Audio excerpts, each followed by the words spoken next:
નમસ્કાર વિદ્યાર્થી મિત્રો. હલો હલો, મારો અવાજ આવી રહ્યો છે? Hello hello, am I audible? If yes, say yes. If no, say no.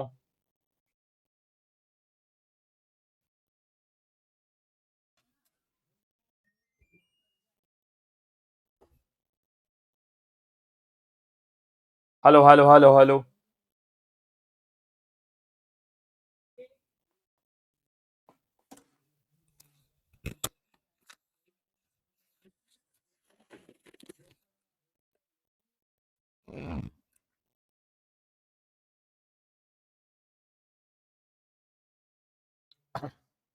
ચલો તો શરૂઆત કરીએ આજના છેલ્લા પેપરની.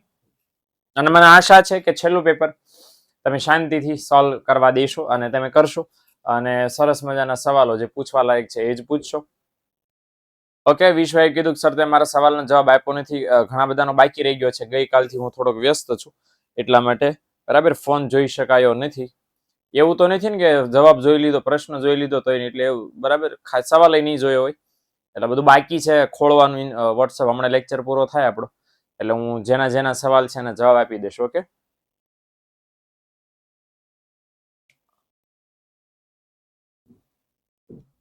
અચ્છા ફેરવેલ, હા એનું વિચારશું. પણ અત્યારે આપણી આ ફેરવેલ લેક્ચર આપણે અત્યારે ફટાફટ ચેક કરીએ ને. હાલો, ખોટી આપણે મિનિટો ન બગાડીએ અને લેક્ચર શરૂ કરીએ આપણે. ઓકે, ચલો હું એક આ કામ કરી દઉં છું તમારા માટે. હા ઓકે, ચલો શરૂ કરીએ. સૌથી પહેલો સવાલ તમારી સ્ક્રીન પર આ રહ્યો. આલેખ કયા પ્રકારના વિતરણ માટે દોરવામાં આવે છે? ચાલો ચાલો ચાલો ચાલો. તો આલેખ સતત પ્રકારના વિતરણ માટે દોરવામાં છે. નીચેમાંથી કયો ખ્યાલ ગુણાત્મક છે? કયો ખ્યાલ નીચેનો ગુણાત્મક કહેવાય? ગુણાત્મક કહેવાય તો શું આવે જવાબ? આર્થિક વિકાસ. હાલો ત્યાર પછી નંબર 3. 14માં ભારતની માથાદીઠ આવક કેટલા ડોલર હતી? સાચો જવાબ શું છે? $5497. ત્યાર પછી નંબર 4. નાણાંનું જૂનામાં જૂનું સ્વરૂપ કયું છે? હા, કેવું નાણું? વસ્તુ નાણું. અને નંબર 5. મૂલ્યના સંગ્રાહક તરીકે વધુ સારી કામગીરી 4 માંથી કોણ બજાવે છે? ઓકે, તો સીધી વાત છે નાણું પોતે. હાલો ત્યાર પછી આગળ.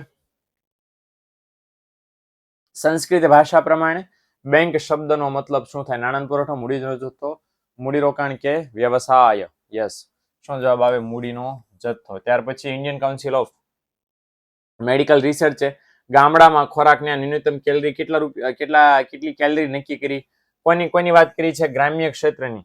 ઓકે, તો શું જવાબ આવે? 2400. યાદ રાખજો, શહેરી ક્ષેત્રનું પૂછે, શહેરી ક્ષેત્રનું તો કેટલું આવવું જોઈએ? શહેરી ક્ષેત્રનું.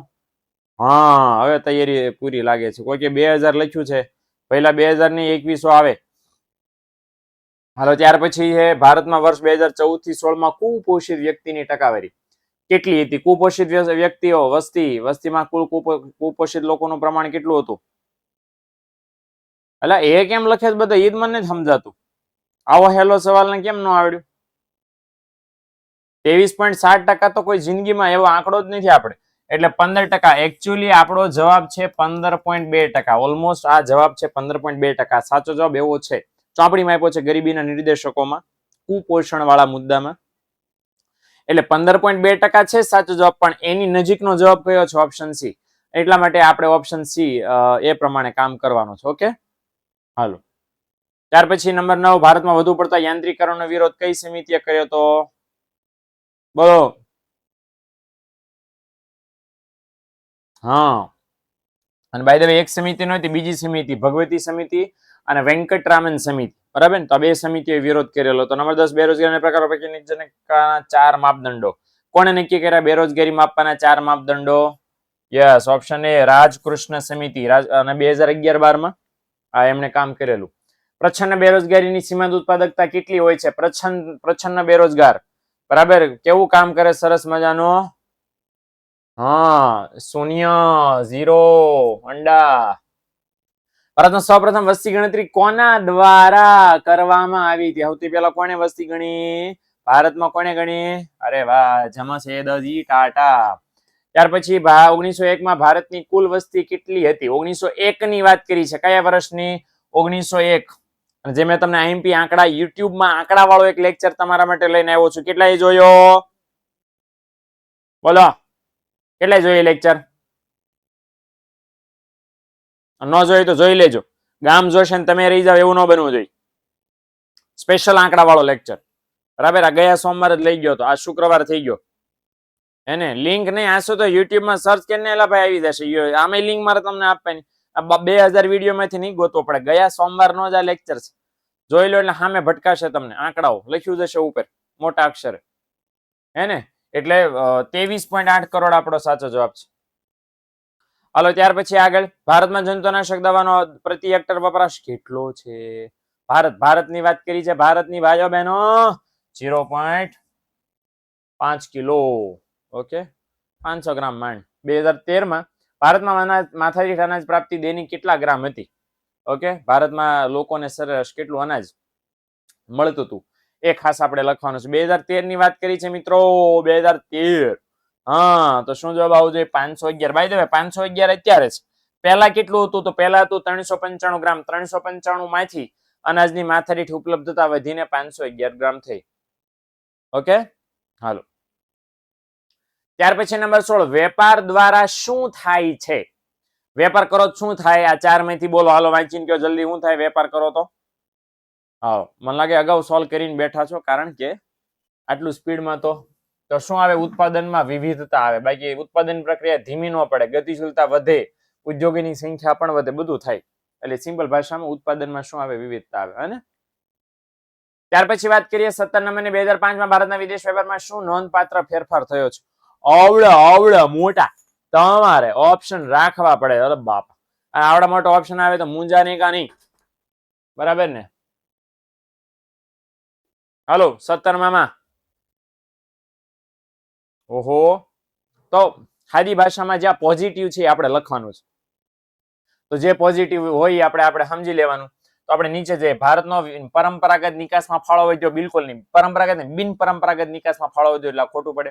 લેણદેણ તુલનામાં પુરાણથી ખોટું છે. હંમેશા ખાઈ આવી છે એટલે આ બીજું ખોટું. પછી વેપારનું કદ વધ્યું છે ને ક્રમ પાછળ નહીં ગયો એટલે ઓપ્શન એ આપણો સાચો છે કે ભારતના વિદેશ વેપારનું કદ વધ્યું છે અને વિદેશ વેપાર કરવામાં ભારતનો નંબર આગળ આવ્યો છે. તો ઓપ્શન એ. હાલો, આમ સમજાવવાનું કાંઈ નથી બેન. દર વર્ષે આપણી આયાત અને નિકાસો વધી છે અને વિશ્વના બધા દેશોમાં આયાત નિકાસ કરનારા દેશ તરીકે આપણે આગળ આવી રહ્યા છીએ. હે ને? એટલે સાદી ભાષામાં આપણે આગળ વધી રહ્યા છીએ વિદેશ વેપાર વધુ કરવામાં. હે ને? એમ. 18 છે વિશિષ્ટ આર્થિક વિસ્તારનો અમલ ભારતમાં ક્યારે થયો? તો વિશિષ્ટ આર્થિક વિસ્તારનો અમલ બોલો ક્યારે થયો? વિશિષ્ટ આર્થિક વિસ્તારનો અમલ ભારતમાં 1 એપ્રિલ અને વર્ષ 2000 ત્યારે થયો. હાલો 19. ત્યાર પછી 2050 સુધીમાં વિશ્વની કેટલી વસ્તી શહેરોમાં રહેતી હશે? કદાચ નાના છે, નો દેખાય કહી દો. 2/4, 1/4, 1/2 કે 2/3. બોલો 4 માંથી કયો જવાબ છે? કોક તો 1/2 એવું કે છે. વાંચનની ખાસ જરૂર છે દીકરાઓ તમારે. શું જવાબ આવે? 2/3. અને last but not least number 20. ભારતીય રેલવે એશિયા ખંડમાં કેટલામાં નંબરે છે? કયા ખંડમાં? એશિયા ખંડમાં, વિશ્વમાં નહીં. તો એશિયા ખંડમાં ભારતીય રેલવે કેટલા નંબરે છે?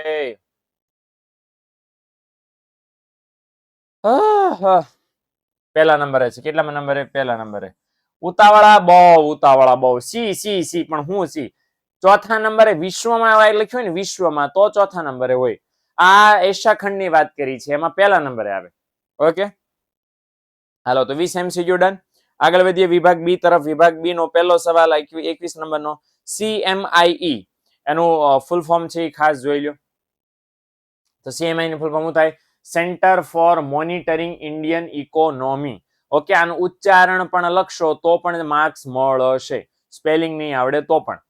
હાલો ત્યાર પછી વિનામૂલ્ય પ્રાપ્ત થતા આંકડાશાસ્ત્રના પ્રોગ્રામોના નામ આપો. તો 3 એવા પ્રોગ્રામ કે અસંખ્ય આંકડાકીય ગણતરી કરે છે અને ઇન્ટરનેટ ઉપર વિનામૂલ્ય મળે છે. અને કયા છે? ગ્રેટેલ, PSPP અને આર. આ બધા સોફ્ટવેર એવા છે જે વિનામૂલ્ય આપણા ઇન્ટરનેટ ઉપર આપણને મળી શકે છે. ઓકે, હાલો ત્યાર પછી નંબર 23, આર્થિક વિકાસ એટલે શું? તો આર્થિક વિકાસની એક બહુ સરસ મજાની નાની સાદી સિમ્પલ વ્યાખ્યા છે કે આર્થિક વિકાસ એ બહુપરિમાણીય પ્રક્રિયા છે. અને આવું કોણે કીધું હતું? માઇકલ ટોડેરો. આ નાનામાં નાની વ્યાખ્યા, સહેલામાં સહેલી વ્યાખ્યા છે, આ જ લખવાની છે, હે ને? હાલો ત્યાર પછી નંબર 24, વિનિમયના માધ્યમ તરીકે કયા કયા પશુઓનો ઉપયોગ થતો હતો? તો માત્ર ગાય લખવું સલાહ ભર્યું નથી. ગાય તો હતી જ, પણ ગાય ઉપરાંત ભેંસ અને ઘોડા જેવા પ્રાણીઓ પણ વિનિમયના માધ્યમ તરીકે લોકો વાપરતા હતા અને એના બદલામાં વસ્તુ સેવાની આપણે કરતા હતા. ઓકે, હાલો નંબર 25, તેંડુલકર સમિતિએ ગરીબી રેખા નક્કી કરવા કયા પ્રકારના ખર્ચાનો સમાવેશ કર્યો હતો? આ હલ્લા બોલ હેતુલક્ષીની અંદર ઓલરેડી પૂછી લીધો હતો, અથવા તો કઈ પણ દીધું હતું કે તેંડુલકર સમિતિ હોય તો કયા બે ખર્ચા એને ઓર એક્સ્ટ્રા નાખ્યા હતા? કેલરી તો હતી જ. કેલરી તો અગાઉની તમામ સમિતિઓએ કેલરીને ધ્યાનમાં લીધી હતી ગરીબી માપવા માટે.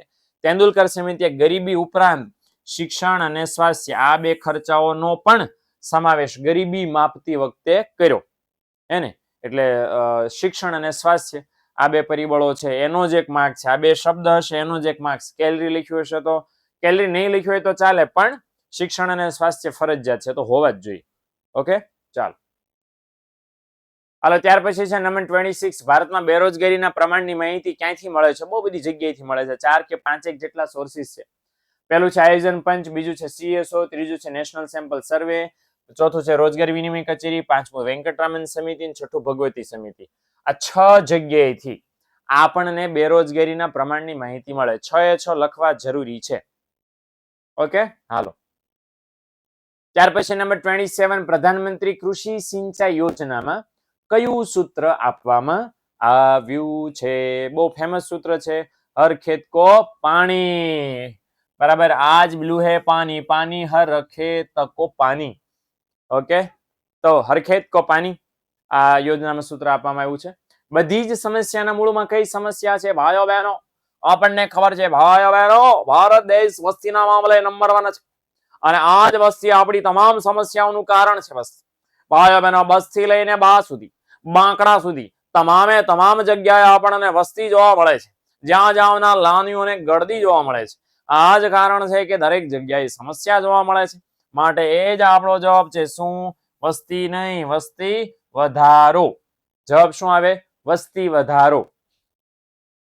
ઓકે, ત્યાર પછી નંબર 29, વિદેશ વેપારનું સ્વરૂપ એટલે શું? તો વિદેશ વેપારનું સ્વરૂપ એટલે ભારતમાં આયાત અને ભારતમાંથી નિકાસ થતી વસ્તુના પ્રકારો. તો આયાત અને નિકાસ થતી વસ્તુના પ્રકારો એને શું કહેવાય? વિદેશ વેપારનું સ્વરૂપ. અને આ જ લખવાનું છે ભાઈઓ બહેનો, આ જ લખવાનું છે. વિશ્વ નો હાલતું એટલે લખ્યું હોય ને, આવા બકવાસ સવાલ નહીં. આ જ શબ્દ આવવો જોઈએ, આમાં કઈ ફેરફાર નહીં. તમે એવું હોય ને વિચાર, આમ નો હાલે તેમ નો હાલે, બધું વિચારવાનું બંધ કરી દો. તમારા પ્રમાણે નહીં ચેક કરતા. આવું 5મા પેપરમાં કેવું પડે એને વિશ્વ એટલે આવું નો હાલે, એવું નો હાલે, એ વ્યાજબી નથી. તમારા પ્રમાણે નહીં ચેક થાય. ઓકે, મારા પ્રમાણે ચેક થશે, કારણ કે હું ચેક કરવા જાઉં છું ને. ચાલો, અને 30 નંબર 30, શહેરીકરણ કેવી પ્રક્રિયા છે? એમાં પણ આ બે શબ્દો આવવા જોઈએ. કયા કયા બે શબ્દો? આર્થિક અને સામાજિક. ઓકે, તો આર્થિક અને સામાજિક પ્રક્રિયા છે, તો આ પણ એક જવાબ છે. આટલી વસ્તુ. ઓકે, હાલો તો ઓપ્શન એ અને ઓપ્શન બી આપણે પૂરા કર્યા છે ભાઈઓ એનું. અને હવે આપણે વધી રહ્યા છીએ સેક્શન સી ની અંદર 31 નંબરનો સવાલ છે. આકૃતિ અને એટલે શું તે શા માટે દોરવામાં આવે છે? આકૃતિ એટલે શું? તો કે અવલોકિત કેવી માહિતી? સ્પષ્ટ માહિતીનું ચિત્ર દ્વારા પ્રતિનિધિત્વ, એને શું કહેવાય? આકૃતિ. બરાબર, એટલે સાદી ભાષામાં એ વાત સમજી લ્યો કે જે માહિતીનું તમે અવલોકન કરો છો ની માહિતી સ્પષ્ટ છે, મતલબ તમારે કોઈ ગાંડા ગણતરી કરવાની છે નહીં. તમે સીધી એને વાપરી શકો છો, કોઈ કેલ્ક્યુલેશનની જરૂર નથી. એવી માહિતીને તમે ચિત્ર દ્વારા રજૂ કરો છો તેને શું કહેવાય? આકૃતિ. ઓકે, હવે આકૃતિ કોને કહેવાય? ઈ જવાબ ડન.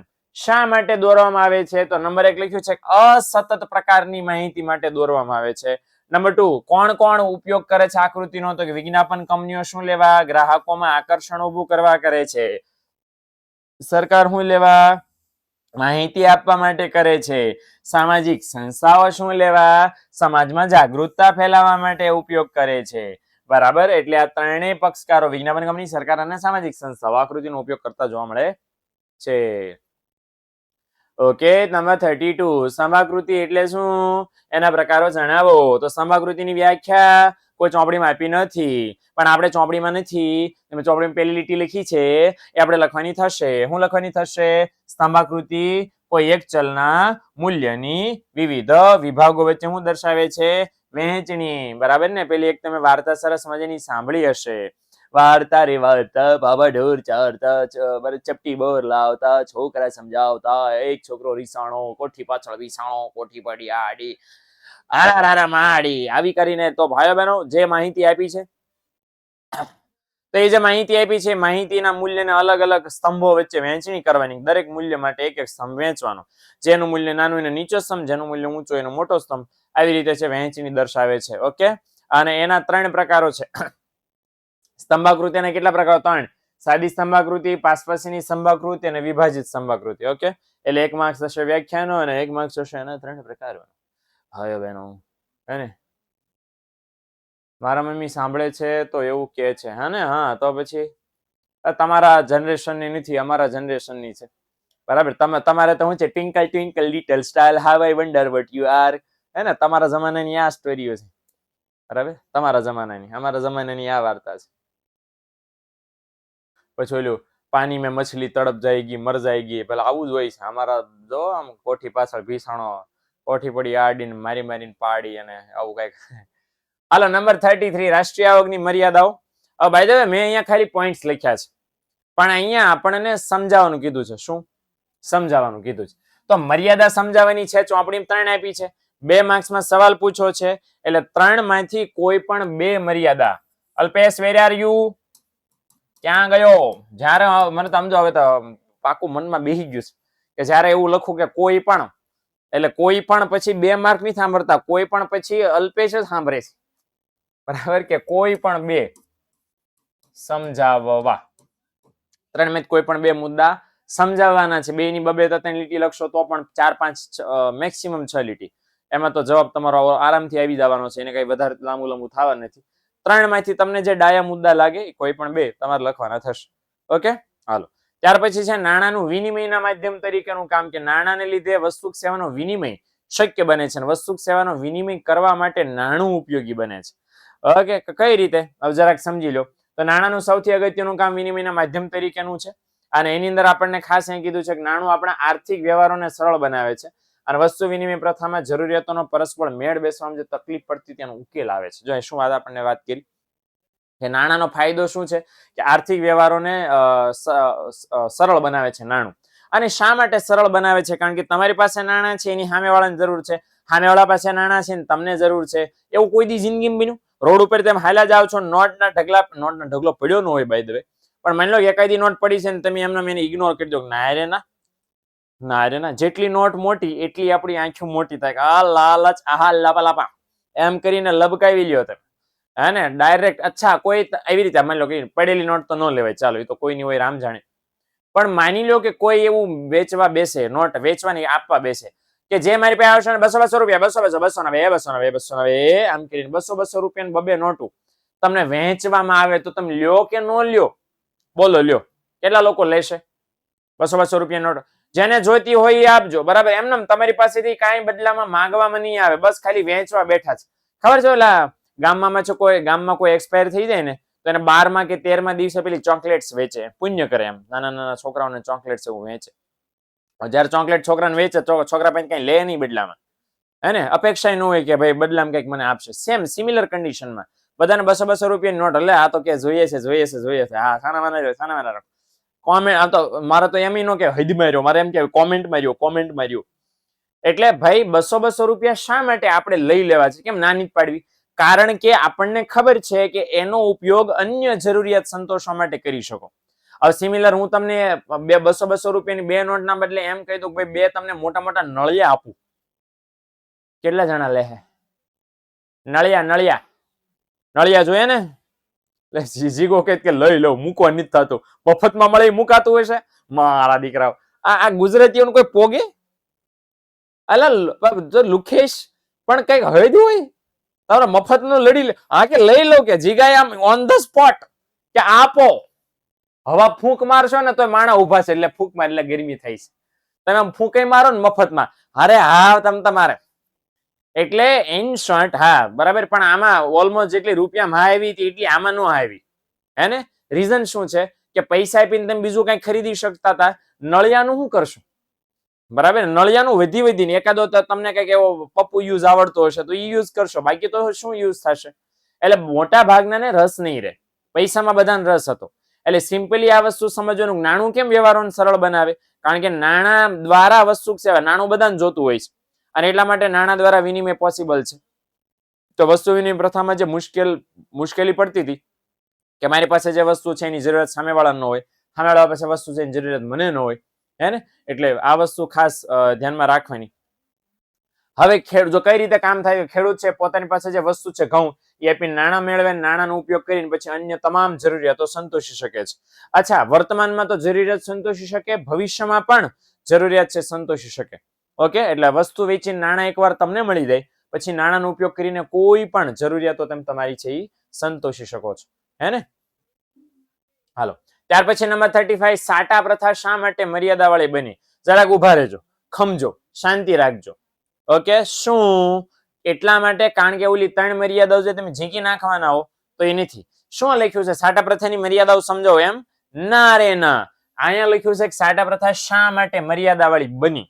તો એટલા માટે અહીંયા સાટા પ્રથાની મર્યાદાની આગળ જો ત્રીજો ચેપ્ટર શરૂ થાય છે ને નીચે એવું લખ્યું છે કે શરૂઆતના વર્ષોમાં ગ્રામ્ય વ્યવસ્થા ખેતીના આધારિત અર્થવ્યવસ્થાને કારણે જીવન ઓછી જરૂરિયાતો વાળું હતું અને સાદું. તો બધા સિંઘમ હતા એમ કહીએ તો ચાલે.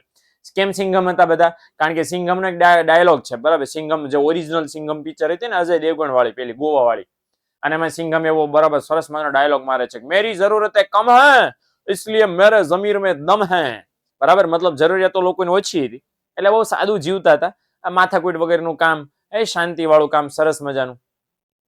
તો એ જરૂરિયાત વાળું, એકદમ ઓછી જરૂરિયાત વાળું લોકો જીવતા હતા, સાદું જીવન જીવતા હતા. અને એટલા માટે લોકો છે એકબીજા હારે વસ્તુની આપલે કરીને જીવન જીવી લેતા હતા, જરૂરિયાત સંતોષી લેતા હતા. પણ જેમ જેમ સમાજનો વિકાસ થયો, દુનિયાનો વિકાસ થયો, ઉદ્યોગોનો વિકાસ થયો, વસ્તી વધી, એના કારણે જરૂરિયાતો વધી ગઈ અને સૂક્ષ્મ થઈ ગઈ. મતલબ ઝીણી જરૂરિયાતો ઊભી થઈ ગઈ કે બ્રશ કરવા માટે ટૂથપેસ્ટ જોઈએ બરાબર ને, પછી ટૂથપેસ્ટ લગાવવા માટે ટૂથબ્રશ જોઈએ ને, 1000 જાતની. શર્ટ લાવ્યા તો કે બટન જોઈએ, બટન લાવ્યા તો કે દોરા જોઈએ હે ને. ઢગલાબંધ ફોન આવ્યો તો કે હવે કવર જોઈએ, કવર આવ્યું તો કે સ્ક્રીન પ્રોટેક્ટર જોઈએ, ઈ આવ્યું તો કે સિમ કાર્ડ જોઈએ, ઈ આવ્યું તો કે બેલેન્સ જોઈએ, ઈ આવ્યું તો કે નેટ જોઈએ, ઈ આવ્યું તો કે 5G જોઈએ, ઈ આવ્યું તો કે ઇન્સ્ટાગ્રામ જોઈએ, ઈ આવ્યું તો કે લોગિન જોઈએ, ઈ આવ્યું તો કે એકાઉન્ટ જોઈએ. હદ બરી ઝીણી જરૂરિયાતો ઊભી થઈ. આ એક પ્રોબ્લેમ થયો. હવે બધી જરૂરિયાતના બદલામાં અન્ય જરૂરિયાતો તો કઈ રીતે સંતોષવી હે ને. બીજી 4 પ્રોબ્લેમ મોટા ઉદ્યોગીકરણ થયું, શહેરીકરણ થયું, શ્રમ વિભાજન થયું, વિશિષ્ટીકરણ થયું. આ 4 વસ્તુઓ પણ થઈ. ઉદ્યોગોનો વિકાસ થયો, શહેરમાં વસ્તી વધવા માંડી, શ્રમિકોએ અલગ અલગ કામ પકડી લીધા કે ભાઈ હું બધા કામ નહીં કરું. નકર પેલા લોકો ઓલરાઉન્ડર હતા. આ જો ફેર એન્ડ લવલી લગાડી મારા ભાઈ ફેસ ઉપર, ભાઈ બહેનો જે તમને ગ્લો દેખાય છે ફેર એન્ડ લવલી નો ગ્લો છે. અહીંયાથી ટેકનિકલ ટીમના ભાઈ મારા પર ફેર એન્ડ લવલી ના લોંદા ના ઘા કરી રહ્યા છે અને એ જ શક્ય છે. અને થોડાક લોંદા ઉડીને સ્ક્રીન પર ચડી રહ્યા છે અને એટલા માટે ભાઈ બહેનો તમને વ્હાઈટ દેખાય છે. આ તમને દેખાય છે ને ફેર એન્ડ લવલી નો આ ગ્લો છે બરાબર. લગાવો, ઇન્સ્ટન્ટ રિઝલ્ટ તમને, ઇન્સ્ટન્ટ. ફેર એન્ડ લવલી વાળા હાથ દેમાં કે આપણા સ્ટુડિયોમાં એવી મેજિક છે કે તમને 2 મિનિટમાં ગ્લો મળશે. એટલે કોઈને એમ થતું હોય કે સાહેબ અમારે વ્હાઈટ બનવું છે તો you can visit in our studio, અને અમારા ટેકનિકલ ટીમ વાળા ખબર નહીં કંઈક કરી ગયા, હું કેવો ચમકવા માંડ્યો હે ને. તો પછી એટલે આ 4 વસ્તુ. વિશિષ્ટીકરણ એટલે શું? તમે જે કામ કરો છો એ કામમાં તમે મહારત હાંસલ કરો, નિષ્ણાત બની જાઓ એ કામમાં, ધેટ ઇઝ વિશિષ્ટીકરણ. આ 4 વસ્તુના કારણે સાટા પ્રથા ભાઈ બહેનો મર્યાદા વાળી બની ગઈ હે ને. ઓકે, મસ્તી કરાવું છું પણ ભણવામાં ધ્યાન દેજો બરાબર. ચાલો, નંબર 36. એટલે આ જવાબ લખવાનો છે, ઓલી 3 મર્યાદાઓના મુદ્દા નહીં લખી નાખતા, નહીતર ખોટું પડશે. હાલો, ત્યાર પછી નંબર 36, ભારતીય મધ્યસ્થ બેંક એનો પરિચય આપો. તો પરિચયના નામે શું આપશો? જો બરાબર, તો શું આપી શકાય પરિચય? આર્યો જવાબ. તો ભારતની રિઝર્વ બેંક કયા નામે ઓળખાય? સોરી, ભારતની મધ્યસ્થ બેંક કયા નામે ઓળખાય છે? રિઝર્વ બેંક ઓફ ઇન્ડિયાના નામે ઓળખાય છે. ક્યારે સ્થાપના થઈ હતી? આરબીઆઈ ની સ્થાપના 1934 ના કાયદા પ્રમાણે થઈ હતી. અને કઈ તારીખે સ્થાપના થઈ હતી? 1 એપ્રિલ 1935 માં. કેટલા રૂપિયા શરૂ થઈ? 5 કરોડ રૂપિયા ખાનગી મૂડીરોકાણથી શરૂ થઈ. ક્યારે રાષ્ટ્રીયકરણ કરવામાં આવ્યું? 1 જાન્યુઆરી 1949 માં. અચ્છા, કામ શું કરે છે? તો આરબીઆઈ દેશની સર્વોચ્ચ બેંક છે જે આખા ભારત દેશની બેન્કિંગ ક્ષેત્રની કામગીરી ઉપર ધ્યાન રાખે છે, એનું નિયંત્રણ કરે છે અને હારે હારે ભારતની નાણાકીય નીતિ ઘડે છે. હે ને? તો આટલું કામ છે રિઝર્વ બેંક ઓફ ઇન્ડિયા કરે છે. તો આટલું તમારે લખવાનું થશે. હાલો, ત્યાર પછી નંબર 37 ગરીબીનો આવક અભિગમ. તમે જોશો ચોપડીમાં આટલો બધો ડાબી બાજુના પેજ ઉપર 5મા ચેપ્ટરમાં એક પાનું ફેરવો એટલે ભાઈ બનો તમને મળશે. 3 મુદડી છે નાની એવી, સોરી 4. ઓકે, પતી જાય. એમાં જો કાંઈ ડિટેલ ઘટે તો મને કહેજો. આવક ગરીબીમાં હું કીધું છે, જૂનો અને સંકુચિત મતલબ થોડો નેરો માઇન્ડેડ વાળો કોન્સેપ્ટ છે. થોડુંક થોડુંક જ ધ્યાનમાં લઈ જાય, બધા પ્રકારની વસ્તુ ધ્યાનમાં નથી લેતા. શા માટે? કારણ કે ગરીબી રેખા કઈ રીતે જાણવામાં આવે છે? ગરીબીના આવક અભિગમ મુજબ જીવન જરૂરી ચીજ વસ્તુ અને સેવાની ખરીદી માટે નક્કી કરવામાં આવેલ આવક કે ખર્ચની લઘુત્તમ સપાટી એટલે ગરીબી રેખા. તો અહીંયા શું આપણને વાત કરી છે કે આવક અભિગમ મુજબ જીવન જરૂરિયાત વાળી જેટલી પણ ચીજ વસ્તુ સેવાઓ છે એ ખરીદવી પડે, બરાબર ને? આપણે આપણું જીવન ટકાવવું છે, જીવન મોજ શોખની વસ્તુની વાત જ ભૂલી જવાની છે અહીંયા.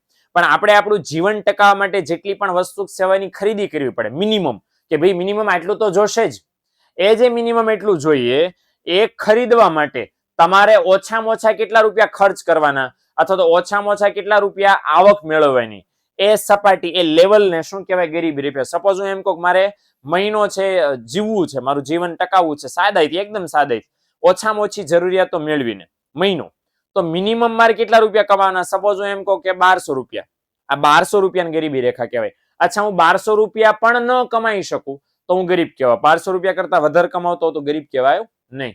હે ને સર? આધુનિક અને આવક અલગ છે? યસ, અલગ છે. બે અલગ છે, બંને અભિગમ અલગ છે. આવક, આ અત્યારે આવક અભિગમ છે. આધુનિક અભિગમ એના નીચેનો જે છેલ્લો પેરેગ્રાફ છે આધુનિક અભિગમનો છે. આ ગરીબી રેખા દ્વારા નક્કી થયેલ આવક કે ખર્ચની લઘુત્તમ સપાટી કરતા જે વ્યક્તિ ઓછી આવક ધરાવે છે, જે વ્યક્તિ ઓછો ખર્ચ કરે છે, એને શું કહેવાય? ગરીબ. ઓકે, તો ગરીબ કહી શકો છો. અને બાય ધ વે તમારામાં ઘણા બધા ગરીબ છે. હું લિટરલી કહી, તમે એજ્યુકેશનલી ઘણા બધા તમારામાં ગરીબ છે કે તમારા પરીક્ષા માટે જેટલી જરૂરી વાંચવાની રીત છે, જેટલું જરૂરી લેખનનું કામ કરવું જોઈએ મિનિમમ, એના કરતા પણ જો ઓછું મહેનત કરતા હોય, એના કરતા પણ જો ઓછું વાંચતા હોય તો ભાઈઓ બહેનો તમે શૈક્ષણિક રીતે ગરીબ કહેવાય. બરાબર ને? આ ગરીબીની લઘુત્તમ સપાટી, શિક્ષણની લઘુત્તમ સપાટી છે કે પરીક્ષાને ધ્યાનમાં રાખીને મિનિમમ લઘુત્તમ જેટલું વાંચન, લઘુત્તમ જેટલું લેખન થવું જોઈએ. જો તમે એના કરતા પણ ઓછું વાંચો છો, ઓછું કામ કરો છો, આ મેં કાઢી અત્યારે વિશ્વ આવી ગરીબી. એટલે ધ્યાન રાખજો, તમે નથી ને આવા ગરીબ, નથી ને આવા. લઘુત્તમ જેટલું વાંચવું જોઈએ, લઘુત્તમ જેટલું કામ કરવું જોઈએ, એના કરતા પણ ઓછું કરો છો તો તમે શૈક્ષણિક ગરીબી નથી ને આવા. અમે અત્યારે ઘરની ગરીબી બનાવી છે એટલે એમને કહેતા સાહેબ આવું ક્યાં હોય, નથી ને? હા, એમ. તો એ દ્રષ્ટિએ અમીર હોવા જોઈએ. અરે સાહેબ ભૂકા કાઢી નાખ્યા, ભૂકા. હાલો, હા, અત્યારે તો પરાણે ધનિક જાય છે જીગેશ, સમજાણું? અત્યારે તો પરાણે ધનિક થયા છો કારણ કે મમ્મી હાવણી લઈને ઉભા છે પાછળ, કે નો હવે નો છે નો વાંચ તો મારી બેન પાડી દઉં. અને ડેબામાં પડે ખાવણીને, જો રસોઈ કરતા સીધી મિસાઈલ આવે, બરાબર? અને પછી સાંજે બરાબર મમ્મી એમ કે દિવસે મારો બરાબર, પપ્પા એમ કે રાતે હું છું, તમે તારો મોજ કરો. હે ને? એટલે આપણે તો એમ થાય ઓ બાપા મરી ગયા. હે ને? એટલે અત્યારે તો પરાણે અમીર બનવું પડશે, બરાબર ને? એમાં કોઈ ચાન્સ નથી. હે ને? પરીક્ષા નજીક છે. હાલો, તો આ અર્થઘટન પ્રમાણે આવક ગરીબી અભાવની સ્થિતિ કહેવાય. ઓકે, હાલો ચાલો આગળ વધીએ. પીવાનું ચોખ્ખું પાણી અને મકાનની ઉપલબ્ધતાનું મહત્વ. બાય ધ વે આમાં પણ બે ગરીબીના નિર્દેશકો અલગ અલગ છે. બે 5 5 6 6 લીટીમાં આપ્યા છે. બે ભેગા કરીને આખા લખશો તો 12 લીટી થઈ જશે. ખતમ છે, વાત પતી ગયું. હે ને? એટલે આ વસ્તુ ધ્યાનમાં રાખજો. હું છે ઇકો એસપીસીસી હોય એમને ઇકોની આગળ રજા નથી તો એમને તૈયારી આટલી જલ્દી કઈ રીતે કરીએ? હા, નેત્ર એ દેસાઈ છે, સહાનુભૂતિ આમ હંકેલવાની ટ્રાય કરે છે. સાહેબ we need response, we need શું, બરાબર ને? હા લો આવ્યો હોય બેટા, એટલે છાનો રાખો, ઓલો મારો દીકો, ઓલો લો લો તારા પતા રજા નથી, ઓલો લો. અલા ભાઈ, રજા આખા ગુજરાતના વિદ્યાર્થી નથી. કામ ઊંઝાઈ ગયો. અને મારી જેવું તો નથી ને તમારે, બરાબર? મારી જેવું કોઈ જિંદગીમાં નહીં થયું હોય અને તમે વિચારો ને, બરાબર ને? આમ પરસેવો છૂટી જાય તમને. હું તમને કહું છું 2000 દાન નહીં કાઢતા લા, 2009 મેં 12 બોર્ડની પરીક્ષા આપી. કદાચ તમારી પાસે મારી પાસે મને નથી મળતું, મેં બહુ ગોતું. એટલે હું છે કે નહીતર તો પછી હું કોઈ યુટ્યુબમાં વિડીયોની અંદર લઈને તમને દેખાડે જ પણ ખરા, તમને મોટિવેશન મળે એટલા માટે.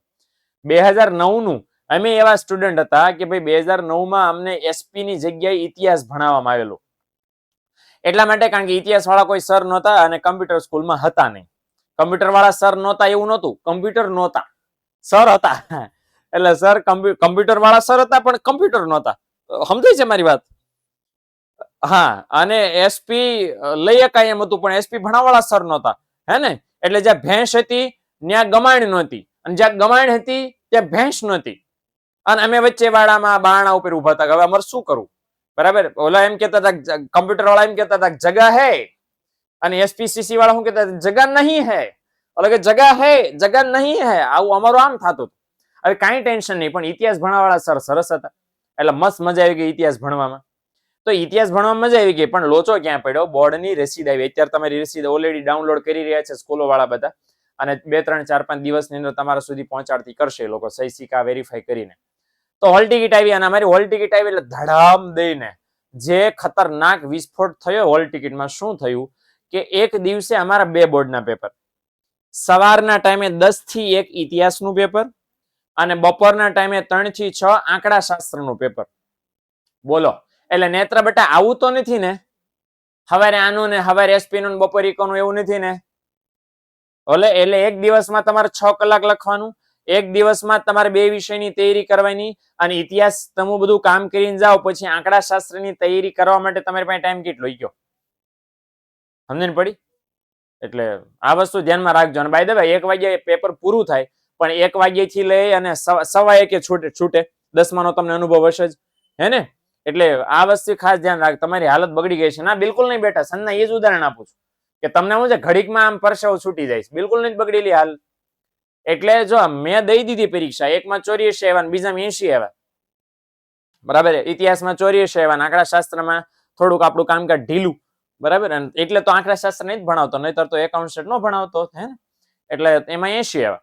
એટલે એવું કઈ બિલકુલ નથી કે એમ રજા ન હોય અને મજા ન હોય અને કઈ થાય નહીં. બધું થાય. આખું વર્ષ તો કર્યું હું, હે ને? એટલે તૈયારી હોય, મહેનત હોય, કોન્ફિડન્સ હોય, એટલે બધું થાય ભાઈ. બોર્ડની પરીક્ષા વાળાને જે ટાઈમ ટેબલ સેટ કરવા એ કરે નહીં. કાલ પરીક્ષા ન લઈ લે હું ફેર પડે ભાઈ, હે ને? તો આ વસ્તુ છે. હેત હીરપરા, તમે આજે જેબી ડાયમંડ સ્કૂલમાં, હાલ મારા દીકરા, અલે ક્યાં ક્યાં તમે જોઈ જાવ છો? તને કેમ ખબર પડી દીકરા? હેત મારા બચ્ચીને રહેવું પડશે. તું ક્યાં ભાળી ગયો?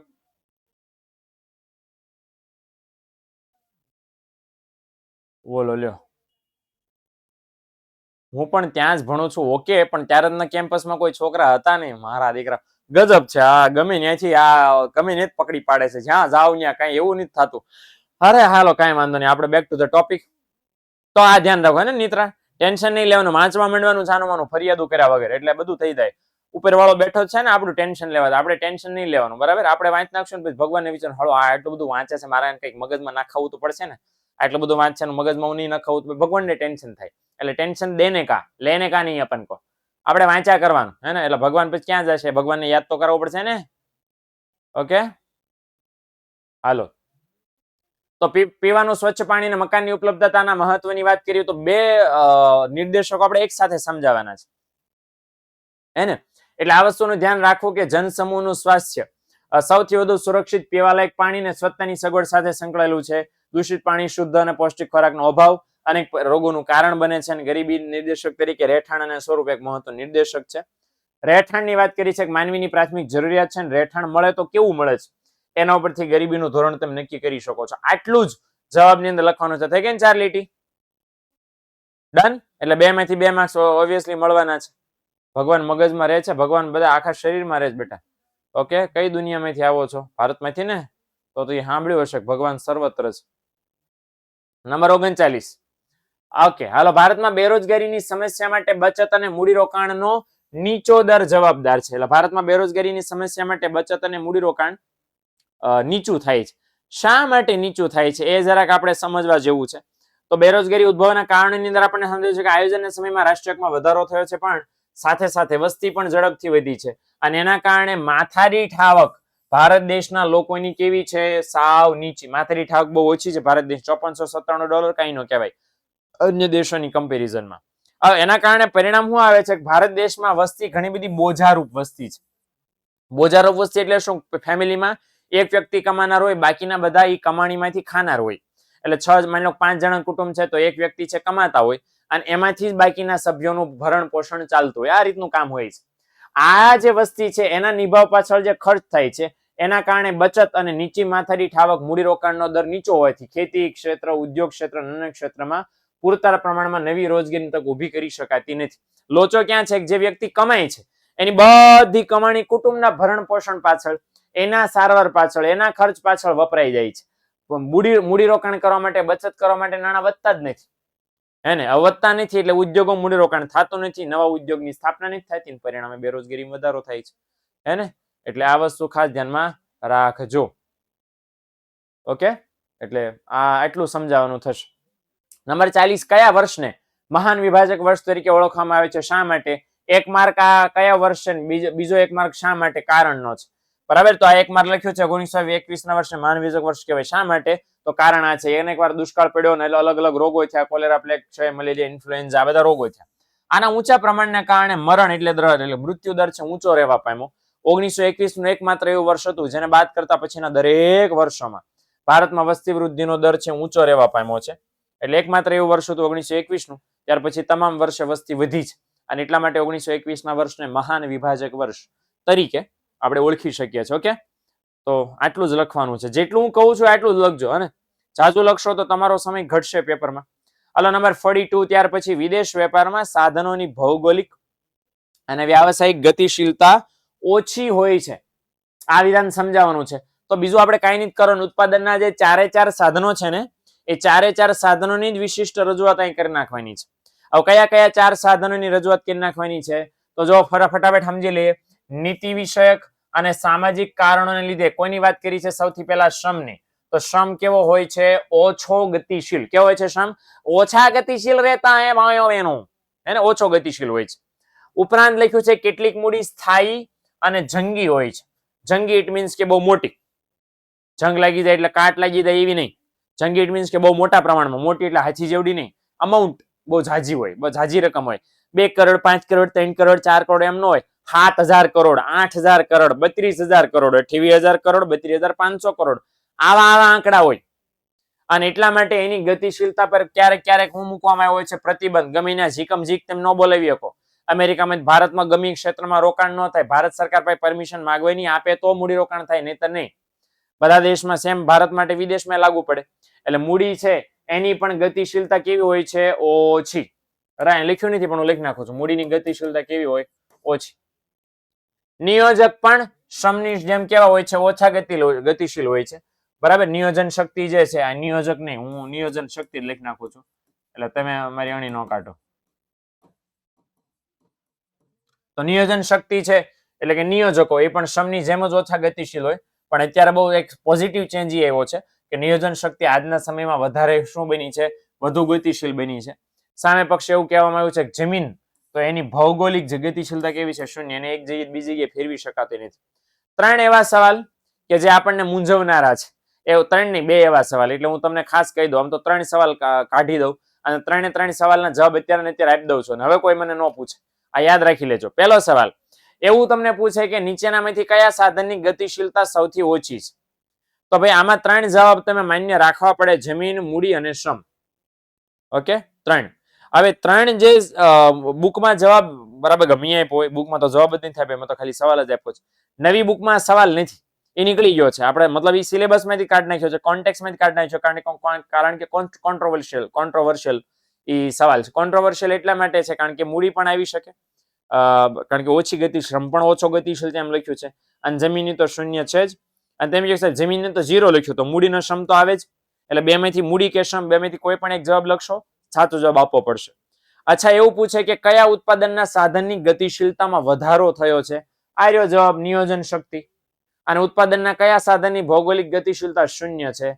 આ રહ્યો જવાબ, જમીન. ડન. તો આ 3 વસ્તુ આપણે ખાસ લખવાની છે. ઓકે, હાલો. અલા બેન, સમજાવી દીધું. હવે વિશ્વા લખી નાખ તું. હાલો, ત્યાર પછી નંબર 41. ઓહો, ચાલો 40 કેમ લોચો પડ્યો શું? 39 પછી ડાયરેક્ટ 42 આવી ગયું. ઓકે, 41મો સવાલ છે લેણ દેણની તુલાના ચાલુ ખાતા અને મૂડી ખાતાનો તફાવત સ્પષ્ટ કરો. હવે જે તફાવત છે ને એ તફાવત હું અહીંયા તમને અહીંયા છે નહીં ફોટો અહીંયા તફાવત હું તમને આની અંદર અપલોડ કરીને પીડીએફ તમને સેન્ડ કરી દઈશ. બરાબર, તફાવત મારી પાસે પડ્યો છે ઓલરેડી. ચાલુ ખાતા અને મૂડી ખાતાનો તફાવત આપણા વોટ્સએપ ગ્રુપની અંદર પણ મૂકેલો છે. ચાલુ ખાતા અને મૂડી ખાતાનો તફાવત ઓકે, પણ છતાં હું આમાં સેટ કરીને મૂકી દેશો એટલે એનો ઉપયોગ તમે કરી શકશો. ઓકે, વૈભવી અલા ભગવાન ફરી વાર બોલી જાઓ. જમીનની ભૌગોલિક ગતિશીલતા શૂન્ય. બરાબર, સૌથી વધુ પૂછે તો નિયોજક અને ઓછું પૂછે તો મૂડી અને શ્રમ. બરાબર, આમ જ લખી નાખો. બરાબર, નકર તમે લોહી પીતા બંધ નહીં થાવ. ઓકે, તો જમીન હોય તો એની ભૌગોલિક ગતિશીલતા કેવી છે? શૂન્ય. રેડી? પછી શ્રમ અને મૂડી, આની ગતિશીલતા કેવી છે? ઓછી. અને નિયોજન શક્તિ, નિયોજન શક્તિ પૂછવું હોય કે નિયોજક પૂછવું હોય, નો મેટર. ઓકે, એની ગતિશીલતા કેવી છે? વધુ. ને ત્રણે લખાઈ ગયું. ઓકે, હાલો. શા માટે નિયોજન શક્તિ ગતિશીલ બની છે? આવો સવાલ બેટા નહીં પૂછાતો. ઓકે, બસ ખાલી વધી છે એવું જ આપણે લખવાનું છે. નંબર 43 ખેતીના આધુનિકીકરણમાં ઉદ્યોગો કેવી રીતે ઉપયોગી છે? 10મા ચેપ્ટરનો સવાલ છે અને 5મો 6ઠ્ઠો મુદ્દો બેબી છે, ડાબી બાજુના પેજ ઉપર છે. એ પાકો એડ્રેસ છે ડાબી બાજુના પેજ ઉપર. ઓકે, તો એ જરાક આપણે જોઈ લઈએ. શા માટે ખેતીનું આધુનિકીકરણ ઉદ્યોગોથી જ થાય? કારણ કે ખેતી ક્ષેત્રમાં જે આધુનિક યંત્ર સામગ્રી અને આધુનિક વસ્તુની જરૂર પડે છે એ છે આપણને કામ કરે છે. 42માં ઓલું કાલ્પનિક ઉદાહરણ લખવાનું ના, કાલ્પનિક ઉદાહરણ આવતા જ નથી ક્યાંય. ઓકે, તો ખેતી ક્ષેત્રના ઝડપી વિકાસ માટે જમીન અને શ્રમની ઉત્પાદકતા વધારવાના હેતુથી ખેતીનું આધુનિકીકરણ જરૂરી છે.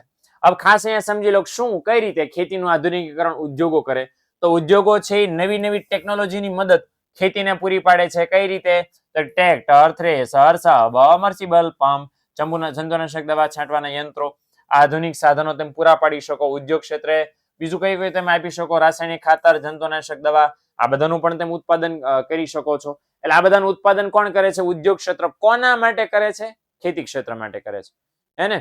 હાલો, ત્યાર પછી સરવાળે એમ કહી શકાય કે ઉદ્યોગ દ્વારા અપનાવેલ નવી નવી ટેકનોલોજી મદદ દ્વારા ખેતી ક્ષેત્રનો વિકાસ શક્ય બને છે. ઓકે, એટલે ઉદ્યોગો જે નવી નવી ટેકનોલોજી અપનાવે છે એના દ્વારા વિકાસ શક્ય બને છે.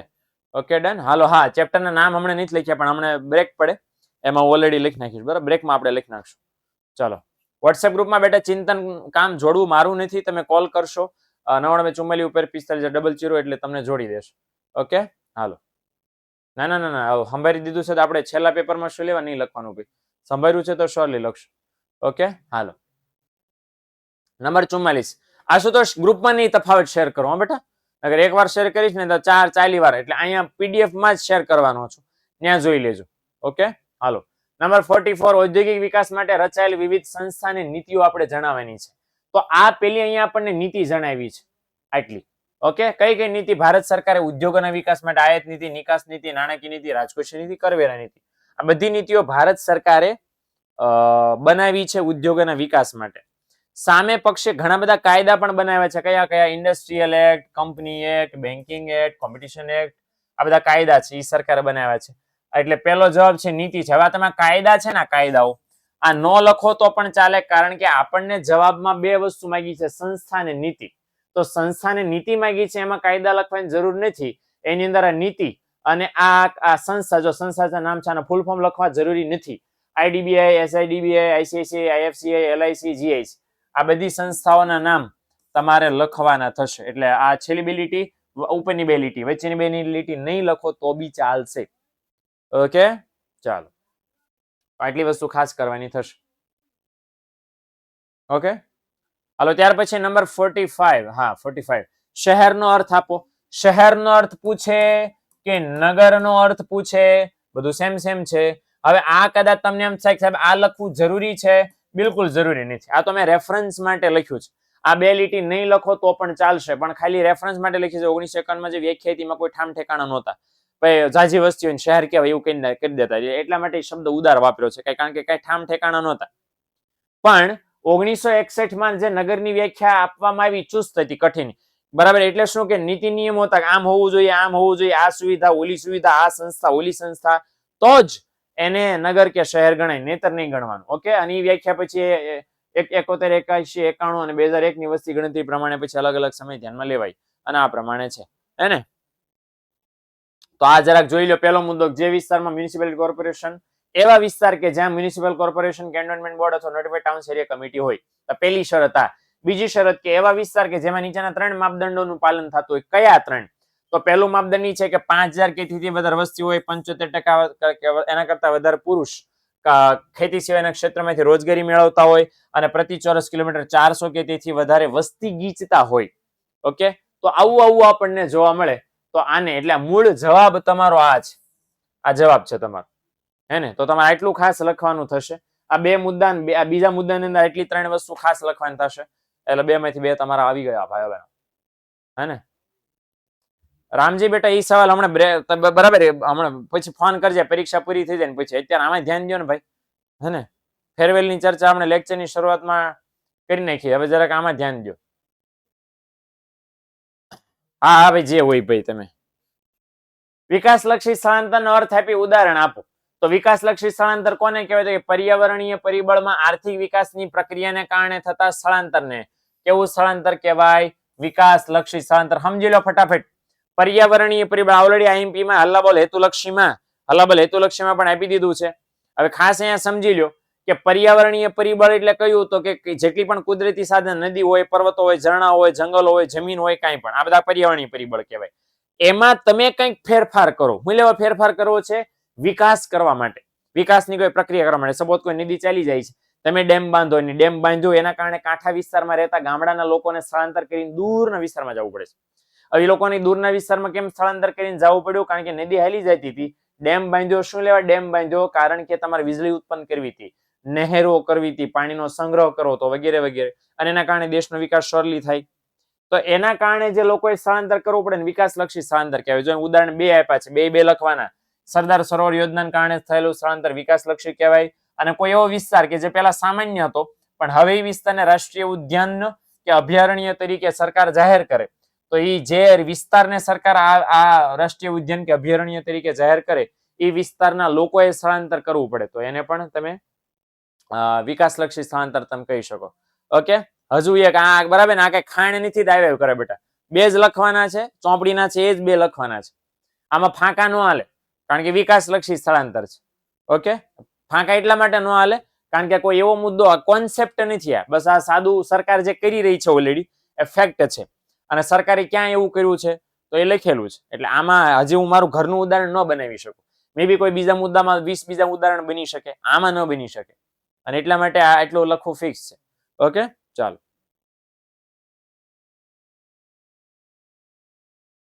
હાલો, ત્યાર પછી વિભાગ ડી. ઓકે, તો વિભાગ ડી શરૂ કરીએ એ પહેલા 5 મિનિટનો ફટાફટ.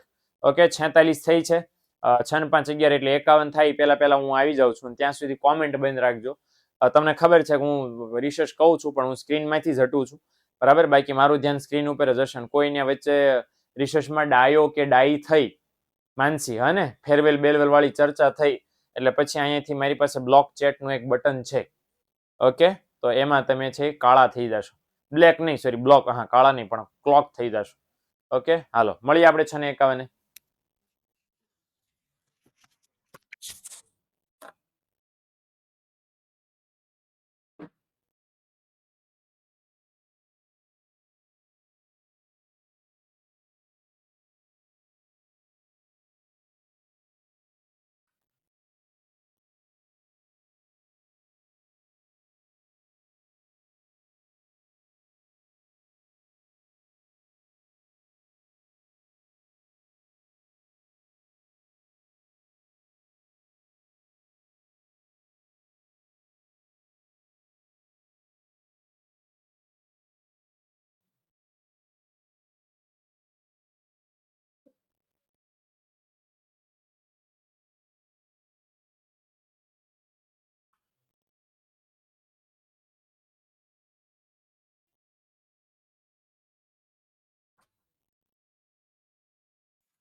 ચેપ્ટરમાં નામ લખી દો. હા જો ઓકે ઓકે મેમ 2 મિનિટ. હા મેમ, તમારો ઓર્ડર અહીંયા ખાસ લેવામાં આવશે, એ સિવાય કોઈ ઓર્ડર કરવાની. આઈ નો, આઈ વેરી વેલ નો, એટલે હું લખી દઉં છું જરાક. Thank you. હા, સજેશન્સ માટે તમારું ખૂબ ખૂબ કૃતકૃત્ય છું. તમે ન સંભાળે તો શું થાત?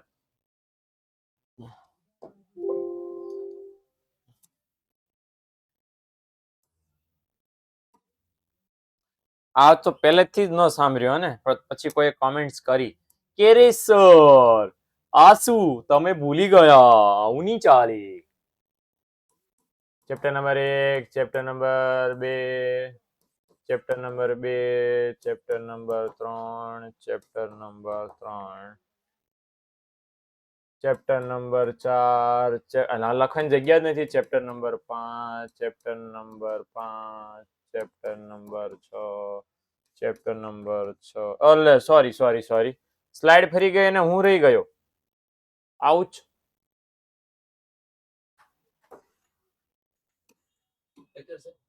હા, શરૂ છે.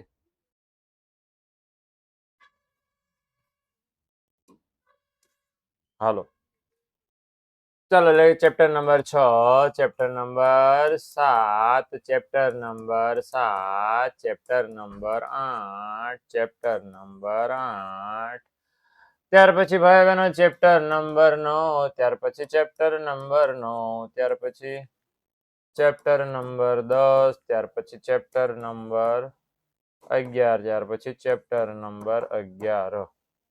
ઓકે,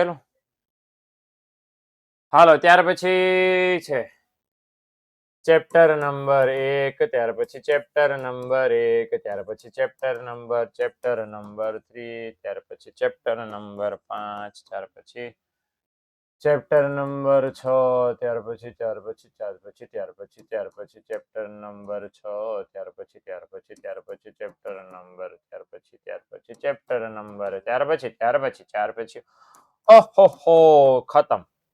હા ને, હાલો ત્યાર પછી 31 નંબર ભાઈ બહેનો ચેપ્ટર નંબર 1, ત્યાર પછી ચેપ્ટર નંબર 1, ત્યાર પછી છે ચેપ્ટર નંબર 2, ચેપ્ટર નંબર 3. જો આટલી જ ઝડપે તમને ચેપ્ટરના નામ ભાઈ બહેનો આવડી જાય છે તો મતલબ તમે ચોપડી ઘસી નાખી છે ભાઈ બહેનો, અને તમે બોર્ડની પરીક્ષામાં સારામાં સારા માર્ક્સ લાવી શકશો ભાઈ બહેનો. સાંભળીને મારી વાત.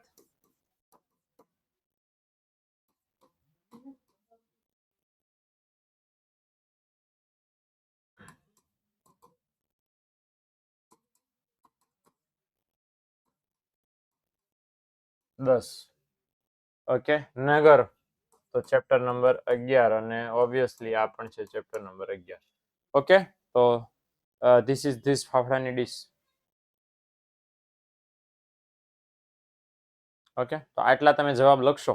હાલો આમાં એક સાથે લખી નાખીએ એટલે પછી મિસ ન થઈ જાય. હા, એટલે પછી આપણે જવાબમાં ફોકસ કરી શકીએ. આ છે ચેપ્ટર નંબર 2, આ છે chapter number 3, chapter number 5, chapter number 5, chapter number 8, chapter number 8, chapter number 9, chapter number 9, chapter number 10. હા પ્રભુ, chapter number 11, chapter number 2, chapter number 4, number 6, chapter number 7, chapter number 8, chapter number 11, અને ભાઈ બહેનો છેલ્લે છે આલેખ. ઓકે, હાલો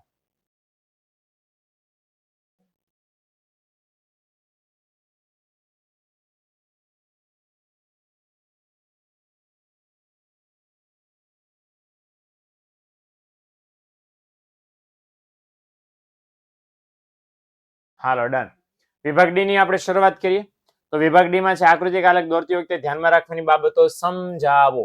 સમજાવવાની આપણને વાત કરી છે મિત્રો, એટલે ચોપડીની અંદર આપ્યા છે 6 મુદ્દાઓ. 6 મુદ્દાના ટાઇટલ મેં લખી નાખ્યા છે, એની સમજૂતી 1 કે 2 મુદ્દામાં વધીને આપી છે હેને. એટલે બધા મુદ્દાની અંદર એક બબે લીટી સમજાવીની જે ચોપડીમાં આપી છે, નાની સ્મોલ છોટી એ સમજાવી દેવાની રહેશે. ઓકે, ખાલી ટાઇટલ લખીને ભાગી નહીં જતા, નગર માર્ક્સ નહીં મળે. એટલે આ વસ્તુનું ખાસ ધ્યાન રાખજો કે આ બધા મુદ્દાઓ જે બધા પોઈન્ટ્સ છે એ બધા પોઈન્ટ્સ તમારે એક એક બબે લીટી માટે કરવાના થશે. અને હાલો આગળ વધીએ. ત્યાર પછી માનવ વિકાસાંકના ઘટકો સમજાવવાના છે. ચેપ્ટર નંબર 2 માંથી આ સવાલ છે. તો માનવ વિકાસાંકના કેટલા ઘટકો છે? ત્રણે આપણે સમજાવવાનું થશે. અપેક્ષિત આયુષ્ય, બરાબર. હવે તમને એમ થાય કે સાહેબ આ 3 મુદ્દા સમજાવવાના છે, તો જે મુદ્દાનું ટાઇટલ લખ્યું છે અંડરલાઈન કરો. આવી રીતે અહીંયા સરસ મજાનું જ્ઞાનમાં અંડરલાઈન કરી છે, અપેક્ષિત આયુષ્યમાં અંડરલાઈન કરી છે. એટલે આજે અહીંયા અંડરલાઈન કરી છે અપેક્ષિત આયુષ્ય, જ્ઞાન, અને ત્રીજું છે જીવન ધોરણ. બરાબર, આ રહ્યું જીવન ધોરણ. ઓકે, તો 3 અહીંયા ઘટકો છે આપણે ખાસ કરવાના છે. તો અપેક્ષિત આયુષ્ય કોને કહેવાય? કે વ્યક્તિના જન્મ સમયે તો સરસ કેટલું આયુષ્ય ભોગવશે તે અપેક્ષા અપેક્ષિત આયુષ્ય કહેવાય. જો 50 વર્ષ કરતા ઓછું હોય તો તંદુરસ્તીથી વંચિત કહેવાય, 50 વર્ષ કરતા વધારે હોય તો તંદુરસ્તીની સ્થિતિ સારી કહેવાય. જ્ઞાનની એવી રીતે વાત કરીએ કે પુખ્ત શિક્ષકોની ટકાવારી કેટલી છે એના આધારે જ્ઞાનનું પ્રમાણ અપાય છે. દાખલા તરીકે પુખ્ત શિક્ષકો કોને કહેવાય? તો કે 15 વર્ષ કે તેથી વધુ વયની વ્યક્તિમાં શિક્ષણનું જે પ્રમાણ છે. કોઈ મને સવાલ પૂછ્યો તો, ખબર નહીં ક્યારે પૂછ્યો તો, મે બી યુટ્યુબમાં પૂછ્યો તો, છેલ્લે હલ્લાબોલ હેતુલક્ષી કે કંઈક લઈને આવ્યો ત્યારે, કે ભાઈ સાહેબ પ્રૌઢ સાક્ષરતા દર એટલે શું? 15 વર્ષ કે તેથી વધુ વયની વ્યક્તિમાં જે પ્રમાણ છે શિક્ષણનું એને તમે પ્રૌઢ સાક્ષરતા દર કહી શકો. હવે આમાં શિક્ષણમાં 2 વસ્તુ ધ્યાનમાં લેવાય છે, શાળાના સરેરાશ વર્ષો અને શાળાના અપેક્ષિત વર્ષો. ઓકે, હાલો ઘટકો 3 લખીને સમજાય ને?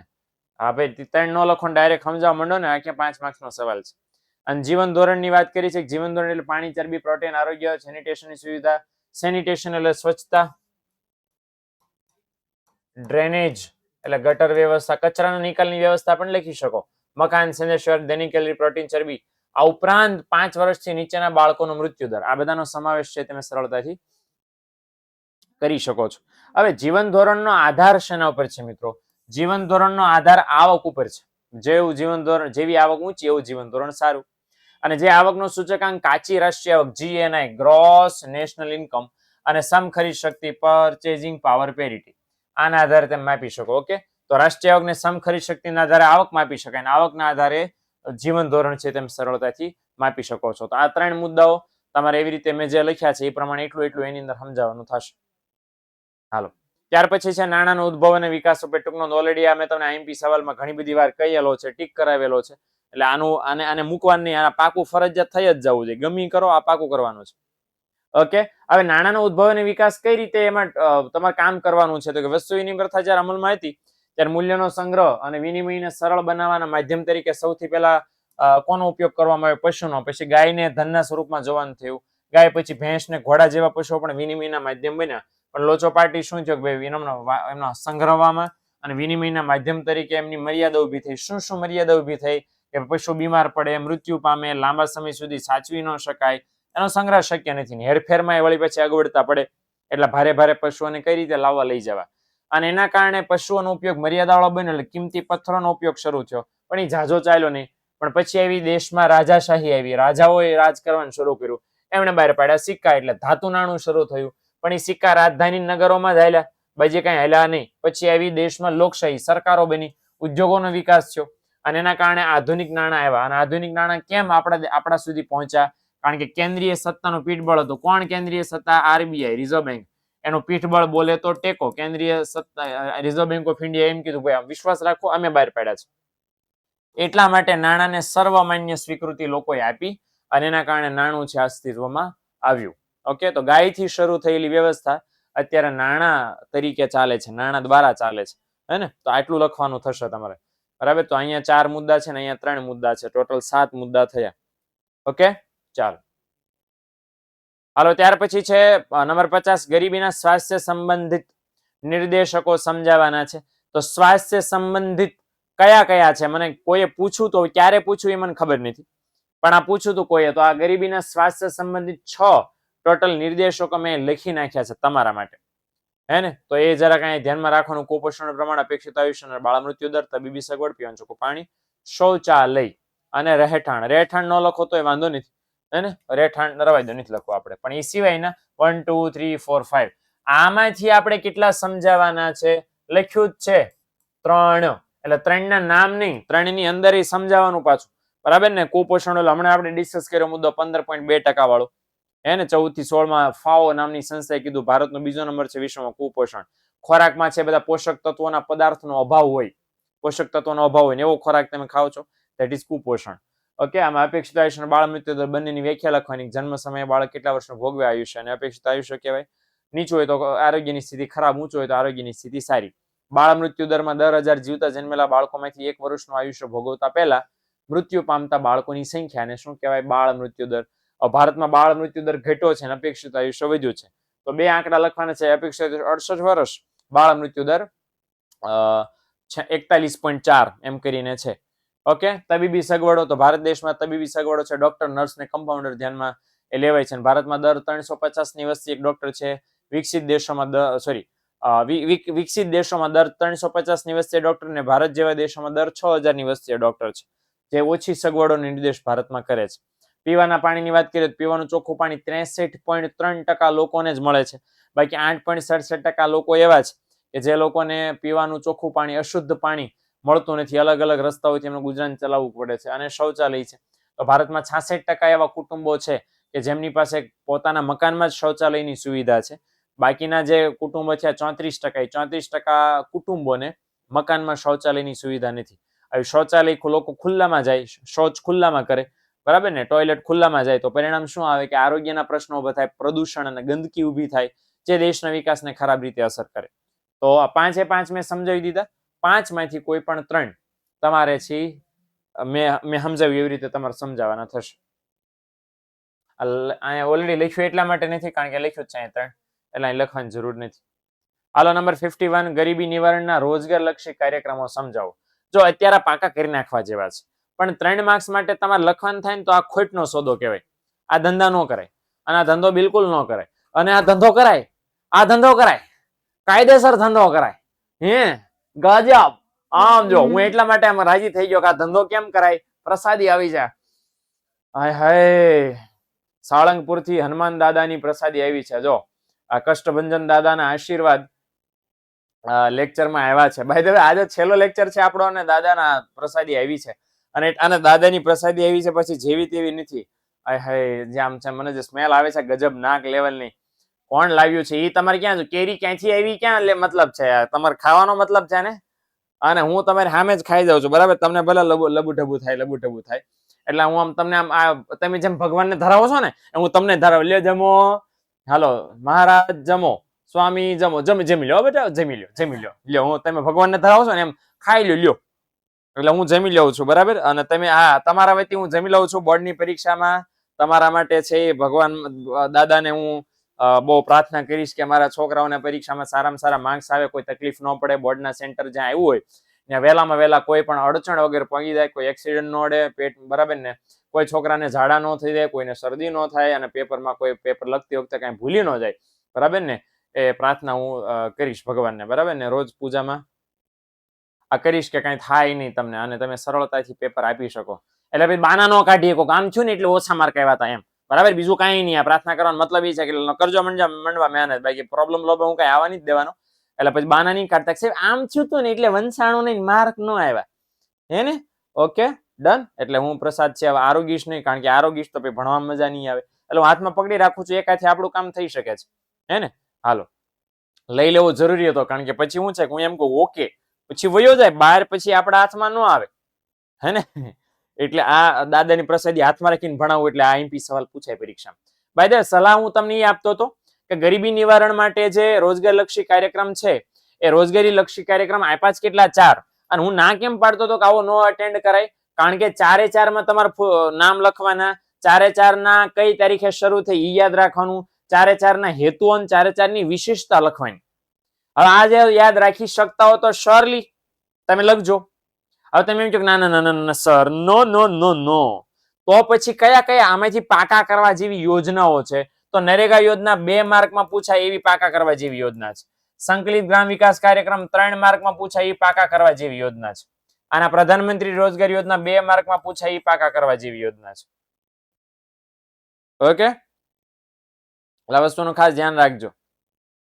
સર ખાય તો નહીતર હું ખાઈ જઈશ. લે બેટા આવ, લે હા સાની મની રે. હા આવી તો જો અહીંયા 92 બંધ છે, હે ને. લોક બોક મારેલો છે, એટલે કોઈ ઘૂસે તો આવી છે ને જાતા, બરાબર. કાંકરી નો આમ જો, કાંકરી નો અહીંયા અડવા દો, કાંકરી પણ નહીં. હાલો આગળ વધો. નંબર 52 પાકની ફેરબદલી અંગે નોંધ લખવાની છે. પાકની ફેરબદલી તો 3 માર્ક્સ વાળો ટોપિક છે. 3 માર્ક્સમાં જ આપણને પૂછ્યો છે, એ જરા કઈ ધ્યાન રાખજો. હાલો હું હાથ દેખાડવાનું બંધ કરી દઉં એટલે તમે ખોટી કોમેન્ટ ન કરો. અહીં ધંધામાં ધ્યાન દો. ચાલો ઓકે.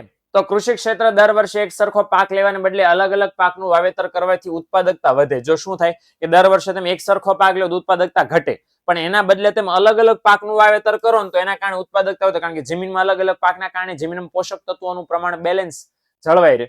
અને કયા કયા પ્રકારના પાક ખેતીમાં હોય છે, જો આ ઘણી બધી વાર 1 અથવા 2 માર્ક્સ ની અંદર મોસ્ટ ઓફ પૂછાય છે.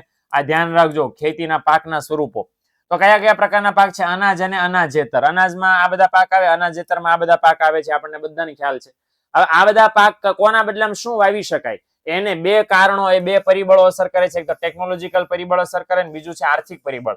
આમાં બીજી કોઈ માથાકૂટ નથી કરવાની. આ 3 પરિબળો આ યાદ રાખજો: જમીન, આબોહવા અને વરસાદ. બરાબર. અને એક ઉદાહરણ છે, મધ્યપ્રદેશમાં ખેડૂતો છે વર્ષો વર્ષ બાજરીનો પાક લે, અને બાજરીનો પાક લીધા પછી એ લોકો કયો પાક લે? ચોખાનો. 3-4 વર્ષ બાજરી વાવે, પછી એકાદું ચોથું પાંચમું વર્ષ એ લોકો ચોખાનો પાક વાવે. એને પાકની ફેરબદલી કરી કહેવાય. ઓકે. એટલે આખો કરે છે કારણ કે એની બધા પરિબળો છે અસર કરે છે. ક્લિયર થઈ ગયું ને? તેનો તફાવત પણ પૂછાય છે અને ઓલરેડી તફાવત આપણે આપેલો છે ભાઈ, હે ને? ઓકે. હાલો પ્રસાદી ખાઈ લો. બધાનો જીવ એમાં જ છે. તમે આમાં ધ્યાન દો. મારો જીવ આમાં જ. અને હું એટલા માટે નથી ખાતો કારણ કે ખાવ ને બરાબર પછી મિનિમમ 5 કે 10 મિનિટ મારું મોઢું એમાં વ્યસ્ત રહે, તો તમારો ટાઈમ બગડે અને એમાં નથી કરવું. ઓકે. હાલો એ તો હું પછી ખવાશ, એટલે જરાક અહીંયા ધ્યાન દો. એટલા માટે હાથ નથી બતાવતો.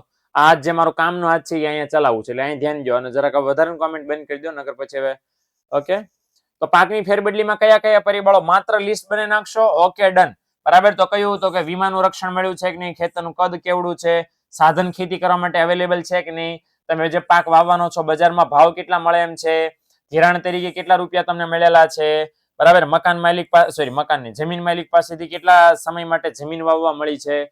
આ બધા પરિબળોના આધારે છે પાકની ફેરબદલી કરે, હે ને? તો આ વસ્તુનું ખાસ ધ્યાન રાખવું. તો આટલું જ લખવાનું છે, બીજું કઈ નહીં. જો આમાં આંકડો જ નથી ક્યાંય, તોય 3 માં 3 મળી જશે, હે ને? જો આટલું લખવાનું છે અને ત્યાર પછી આટલું લખવાનું છે. આટલું લખવું જ પડશે. આ મિનિમમ છે. ઓકે. આમાં ઘરના મુદ્દા નહીં હાલે તમારે. ઓકે. હા ચલો હવે આગળ વધીએ. હુંડિયામણનો દર મોસ્ટ આઈએમપી ભાઈ તમને કીધેલો છે, હે ને? ફટાફટ જરાક રિવિઝન કરી લઈએ સવાલનું, જવાબનું. સોરી. હુંડિયામણનો મતલબ શું થાય? હુંડિયામણનો મતલબ થાય બીજા દેશનું ચલણ, મતલબ ડોલર, પાઉન્ડ, યેન, યુઆન, રૂબલ, કાંઈ પણ હોઈ શકે. હવે આ ખાસ સમજી લો કે જે દરે કોઈ એક દેશના ચલણનું અન્ય બીજા દેશના ચલણમાં રૂપાંતર કરી શકાય એને શું કહેવાય? હુંડિયામણનો દર. હવે 3 વ્યાખ્યા મેં લખી છે. તમારે શું કરવાની છે? 3 માંથી કોઈ એક જ વ્યાખ્યા તમારે લખવાની છે. બીજું કાંઈ ડાયા ડોઢા થતા નહીં. તમને જે 3 માંથી એક શૈલી લાગે એ લખવાની છે. ઉદાહરણ તો ફરજિયાત લખવાનું છે. ઉદાહરણમાં કઈ ઓપ્શન નથી કે $1 બરાબર 65 રૂપિયા, 1 પાઉન્ડ બરાબર 90 રૂપિયા. હવે અહીં શું કીધું છે? જે દરે એટલે જે કિંમતે કોઈ એક દેશના ચલણનું અન્ય દેશના ચલણમાં રૂપાંતર થાય એને હુંડિયામણનો દર કહેવાય. હવે કયા દરે ડોલર ને રૂપિયામાં તમે ફેરવી શક્યા? 65 રૂપિયાનો આ જે દર છે, 65 રૂપિયાની કિંમત છે કોની? ડોલરની. તો એ 65 રૂપિયા તમે આપ્યા ત્યારે તમને ડોલર મળ્યો, તો 65 રૂપિયાને હુંડિયામણનો દર કહેવાય. બીજી વ્યાખ્યા છે કે એક દેશના ચલણની બીજા દેશના ચલણમાં વ્યક્ત થતી કિંમત એટલે શું કહેવાય? હુંડિયામણનો દર. એક દેશનું ચલણ છે અમેરિકન ચલણ છે ડોલર, બીજા દેશનું ચલણ છે રૂપિયો, તો એક દેશના ચલણની બીજા દેશના ચલણમાં કેટલી કિંમત વ્યક્ત થાય? 65 રૂપિયા. તો હુંડિયામણનો દર કહેવાય. અને ત્રીજી વ્યાખ્યા છે કે બીજા દેશના ચલણનું એક એકમ ખરીદવા માટે આપણા દેશના ચલણના કેટલા એકમ ચૂકવવા પડે એને હુંડિયામણનો દર કહેવાય. બીજો દેશ એટલે અમેરિકા, અમેરિકન ચલણ છે ડોલર, ડોલર એક એકમ એટલે $1 ખરીદવા માટે આપણા દેશને કેટલા એકમ આપવા પડ્યા? 65. તો એ 65 રૂપિયાનો હુંડિયામણનો દર કહેવાય. હવે 3 માંથી કોઈ પણ એક વ્યાખ્યા તમે લખવાની છે. ક્લિયર થઈ ગયું? હાલો હવે વધે તો શું થાય, ઘટે તો શું થાય? આ રહ્યું. જો હુંડિયામણનો દર વધે તો શું થાય? તો કે આંતરરાષ્ટ્રીય માર્કેટમાં ભારતના રૂપિયાનું મૂલ્ય ઘટે. કેમ ઘટે ભાઈ? કારણ કે પહેલા છે $1 બરાબર 60 રૂપિયા હતા, હવે કેટલા થઈ ગયા? વધીને 65. તો પહેલા કરતા તમારે 5 રૂપિયા છે વધારે દેવા પડે, અને વધારે દેવા પડે નુકસાન. આપણી વેલ્યુ ડાઉન થઈ કહેવાય, આપણી ગરજ વધી ગઈ કહેવાય, આપણું મૂલ્ય ઘટી ગયું કહેવાય. એટલે પ્રોબ્લેમ છે. તમને એમ છે કે આંકડો તો મોટો છે, આંકડો મોટો થયો, બધી આંકડા વધી સારું ન હોય, ખોટનો આંકડો મોટો થાય સારું કહેવાય. એટલે બધી આંકડા મોટા થાય એ સાચું ન હોય. એટલે આ વસ્તુ ખાસ ધ્યાન રાખજો કે 60 માંથી 65 થયા તો મતલબ આપણે ડોલર મેળવવા પહેલા 60 રૂપિયા આપવા પડતા હતા, હવે એનો એક જ ડોલર મેળવવા 65 રૂપિયા, 5 રૂપિયા વધુ આપણે છે આપવા પડે. ₹5 વધારે આપવા પડે એનું પરિણામ શું આવે? એનું પરિણામ એ આવે કે આયાતો ઘટી જાય અને નિકાસો વધી જાય. શા માટે આયાત ઘટે? કારણ કે આયાત કરનારો માણસ પહેલા આયાત કરતો હતો વિદેશમાંથી $1 તો એને ₹60 ચૂકવવા પડતા હતા, હવે ₹65 ચૂકવવા પડે. આયાતો થાય મોંઘી. આયાતો શું થાય? મોંઘી થાય. હવે આયાતો મોંઘી થાય ને પરિણામ શું આવે કે લોકો આયાત ઘટાડી દે. હા, એક્ઝામ્પલમાં ફેરફાર કરી શકો, ઘરના આંકડા કાંઈ પણ નાખો, ટેન્શન નથી, કારણ કે તેમ સમજાવવા માટે નાખો છો તો ચાલ. ઓકે, તો આયાત ઘટે અને નિકાસમાં શું થાય? વધારો થાય. આનું ઉલટું ક્યાં જાય? હુંડિયામણનો દર ઘટે તો 60 ના કેટલા થઈ જાય? 55. તો ₹5 ઓછા ચૂકવવા પડે, આપણા રૂપિયાનું મૂલ્ય વધ્યું કહેવાય અને આનું પરિણામ શું આવે? આયાત વધે, નિકાસ ઘટે. અચ્છા, હુંડિયામણનો દર બદલાય તો એની સાથે જેટલી પણ વસ્તુ જોડાયેલી હોય બધાની કિંમતમાં ફેરફાર થઈ જાય.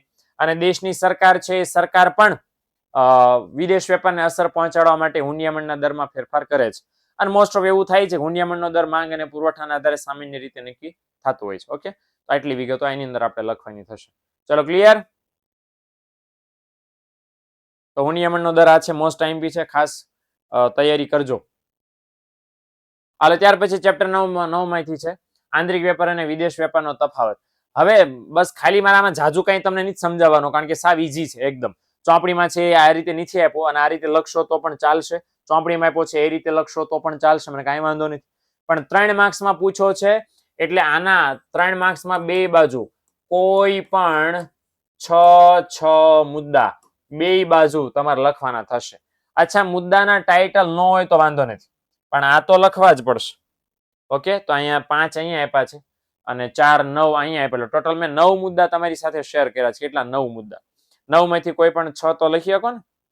તો લખી નાખવાના છે. ક્લિયર થઈ ગયું?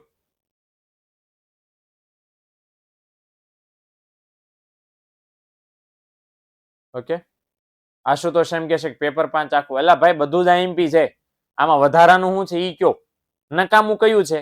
63 સવાલમાં આજ દિન સુધી કયા નકામા સવાલ તમને મળે? બધા આઈએમપી જ છે. પણ જે હું તમને કહું છું એ વધારે પૂછાવાની શક્યતા છે, અને જેમાં નથી કહેતો એનો મતલબ એવું નહીં કે આ નહીં પૂછે. હે ને? હાલો, ચોપડીમાં આપ્યો છે તફાવત. એટલે ભાઈ એ તો મેં કીધું મહિર શાહ કે ચોપડી પ્રમાણે લખો તોય વાંધો તો 3 મુદ્દા લખો, કાંઈ વાંધો નહીં. આ પ્રમાણે લખો બે બાજુ 6 મુદ્દા લખો, તમારી મરજી. વિદ્યાકુલ પેપર સેટમાં બધા કરી નાખ્યા છે. કેટલા માર્ક્સ આવે? આ દીપાલી કુંડળી મોકલજે તારી, અને સાથે સાથે વોટ્સઅપમાં તારી હથેળીનો ડાબા હાથની, તું છોકરી છે એટલે ડાબા હાથની હથેળીમાં જ્યોતિષ લોકો જોવે છે એવું મેં સાંભળ્યું છે, એ પણ મોકલજે. એમાં ગ્રહ કયા મળે છે, તારે હાથમાં વિદ્યાની રેખા કેટલી છે એના આધારે હું તને કહીશ કે કેટલા માર્ક્સ મળે. અરે બેન, કોને ખબર છે કેટલા માર્ક્સ આવે? પાકું કરીને ભાઈ, મારી વાટે હું લેવા બેઠી છું.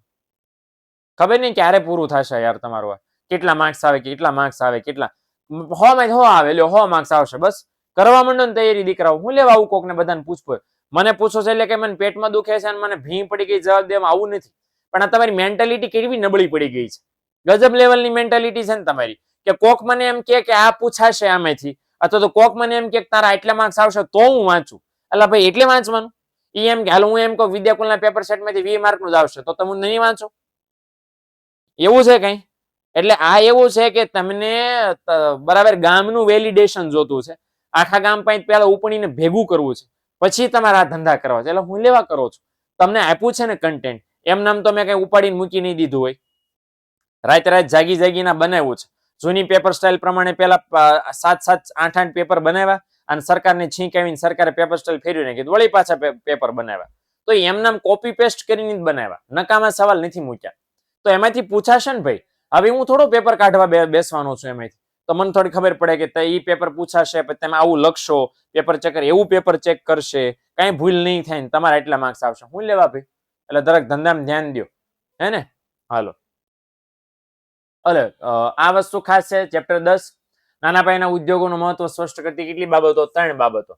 તો આટલી બાબતો છે, એમાંથી કોઈ પણ અલ્પેશ, કોઈ પણ 3 મુદ્દા તમારે છે એ લખવાના છે. લખવાના ઇન ધ સેન્સ સમજાવવાના છે. અને કયા નાના પડે ખબર છે? એક તો સમયનો ટૂંકો ગાળો, બરાબર, પછી વિદેશની હુંડિયામણની બચત, બરાબર, અને સમતોલ પ્રાદેશિક વિકાસ. આ 3 તમારે સહેલામાં સહેલા પડશે. ઓકે, હાલો, આમાં લખ્યા જેવા છે અને સરળ. આ લખવા, હા, આમાં લખવા જેવા છે અને સરળ, બરાબર. તો આ ટીક કરી દીધા છે મેં ઇઝીએસ્ટમાં, ઇઝીએસ્ટ. ઓકે, અહીંયા 2 મુદ્દા ભેગા થઈ ગયા છે. નિકાસ કમાણી અને સમૃદ્ધ ઉત્પાદન પદ્ધતિ પણ કાંઈ વાંધો નહીં. આ 3 મોસ્ટ આઈમ્પી છે. ઓકે, હાલો ત્યાર પછી નંબર 56 સ્થળાંતરના પ્રકારો આપણે જણાવવાના છે. તો સ્થળાંતરના પ્રકારો સમજાવવાના છે. 4 સમજાવી દેવાના. બોર્ડ વાળાને જે કરવું એ કરે. ઓકે, અહીંયા માફ કરજો, બરાબર થોડુંક ઊંધું પ્લેસમેન્ટ થઈ ગયું છે. સ્થળાંતરના પ્રકારો અહીંયા આપણે સમજાવવાનું કીધા હતા અને મેં બઠાઈ નાખ્યા છે કારણો. ઓકે, એટલે હું જરાક આને છે ઉપાડી લઉં છું. હા, અને ડિલેટે મારી દેશ. કારણો સોરી પ્રકારો કયા કયા છે તો હું પ્રકારોની તમને વાત કરી દઉં છું. અહીંયા તો કારણો આવી ગયા હતા એટલે પ્રકારો 2 છે, બરાબર. કારણ આધારિત સ્થળાંતર અને સ્થળ આધારિત સ્થળાંતર. અને સ્થળમાં 2 છે, આંતરિક અને આંતરરાષ્ટ્રીય છે ને. અને કારણ આધારિત માં પણ વળી પાછા 2 છે, આકર્ષણ અને અપાકર્ષણ. ઓકે, હવે ચારે ચાર લખવાના છે. ખાસમ ખાસ આંતરિક સ્થળાંતર કોને કહેવાય? દેશની સરહદની અંદર થતા સ્થળાંતરને આંતરિક કહેવાય. દેશની સરહદની બહાર બીજા દેશમાં થતા સ્થળાંતરને આંતરરાષ્ટ્રીય સ્થળાંતર કહેવાય. આકર્ષણ સ્થળાંતર શહેરની સુવિધાથી આકર્ષાઈને ગામડાના લોકો સ્થળાંતર કરે, આકર્ષણ સ્થળાંતર કહેવાય. અને ગામડામાં પૂરતી સુવિધા ન મળવાના કારણે ફરજિયાત શહેરોમાં સ્થળાંતર કરવું પડે અને અપાકર્ષણ સ્થળાંતર કહેવાય. ઓકે, થઈ ગઈ ચારે ચારની વ્યાખ્યા. ડન, બરાબર. તો આટલું ખાસ આની અંદર ચાર્ટ નો દોરો તો વાંધો નથી, ચાર્ટ દોરવાની કોઈ જરૂર નથી, બરાબર. અને ચાર્ટ દોરો તો મને કઈ વાંધો નથી, પણ ટાઈમ તમારો ખોટો બગડશે. તો ચાર્ટ દોરવાને બદલે આમ સીધું ટાઇટલ મરાય કારણ આધારિત સ્થળાંતર, પછી માં ઓપ્શન એ, આમાં બી એ આકર્ષણ સ્થળાંતર ઈ સમજાવ્યું, બી અપાકર્ષણ એની વ્યાખ્યા લખી, એવી રીતે તેમ કરી શકશો તો આમ ચાલશે. ઓકે, હાલો. હવે ત્યાર પછી તો આ નકામું છે, બરાબર ને. એટલે વધારાનું ડિલીટ મારી દેશો હમણાં. ચાર્ટ દોરીએ તો પ્રેઝન્ટેશન, હા બેટા એમાં તમારો ટાઈમ વયો જાય. 3 માર્ક્સમાં એવું પ્રેઝન્ટેશન દેખાડીને કઈ માર્ક્સ નહીં વધારે મળી જાય તમને. પ્રેઝન્ટેશન જે દેખાડવું છે વિભાગીમાં દેખાડજો. ઓકે,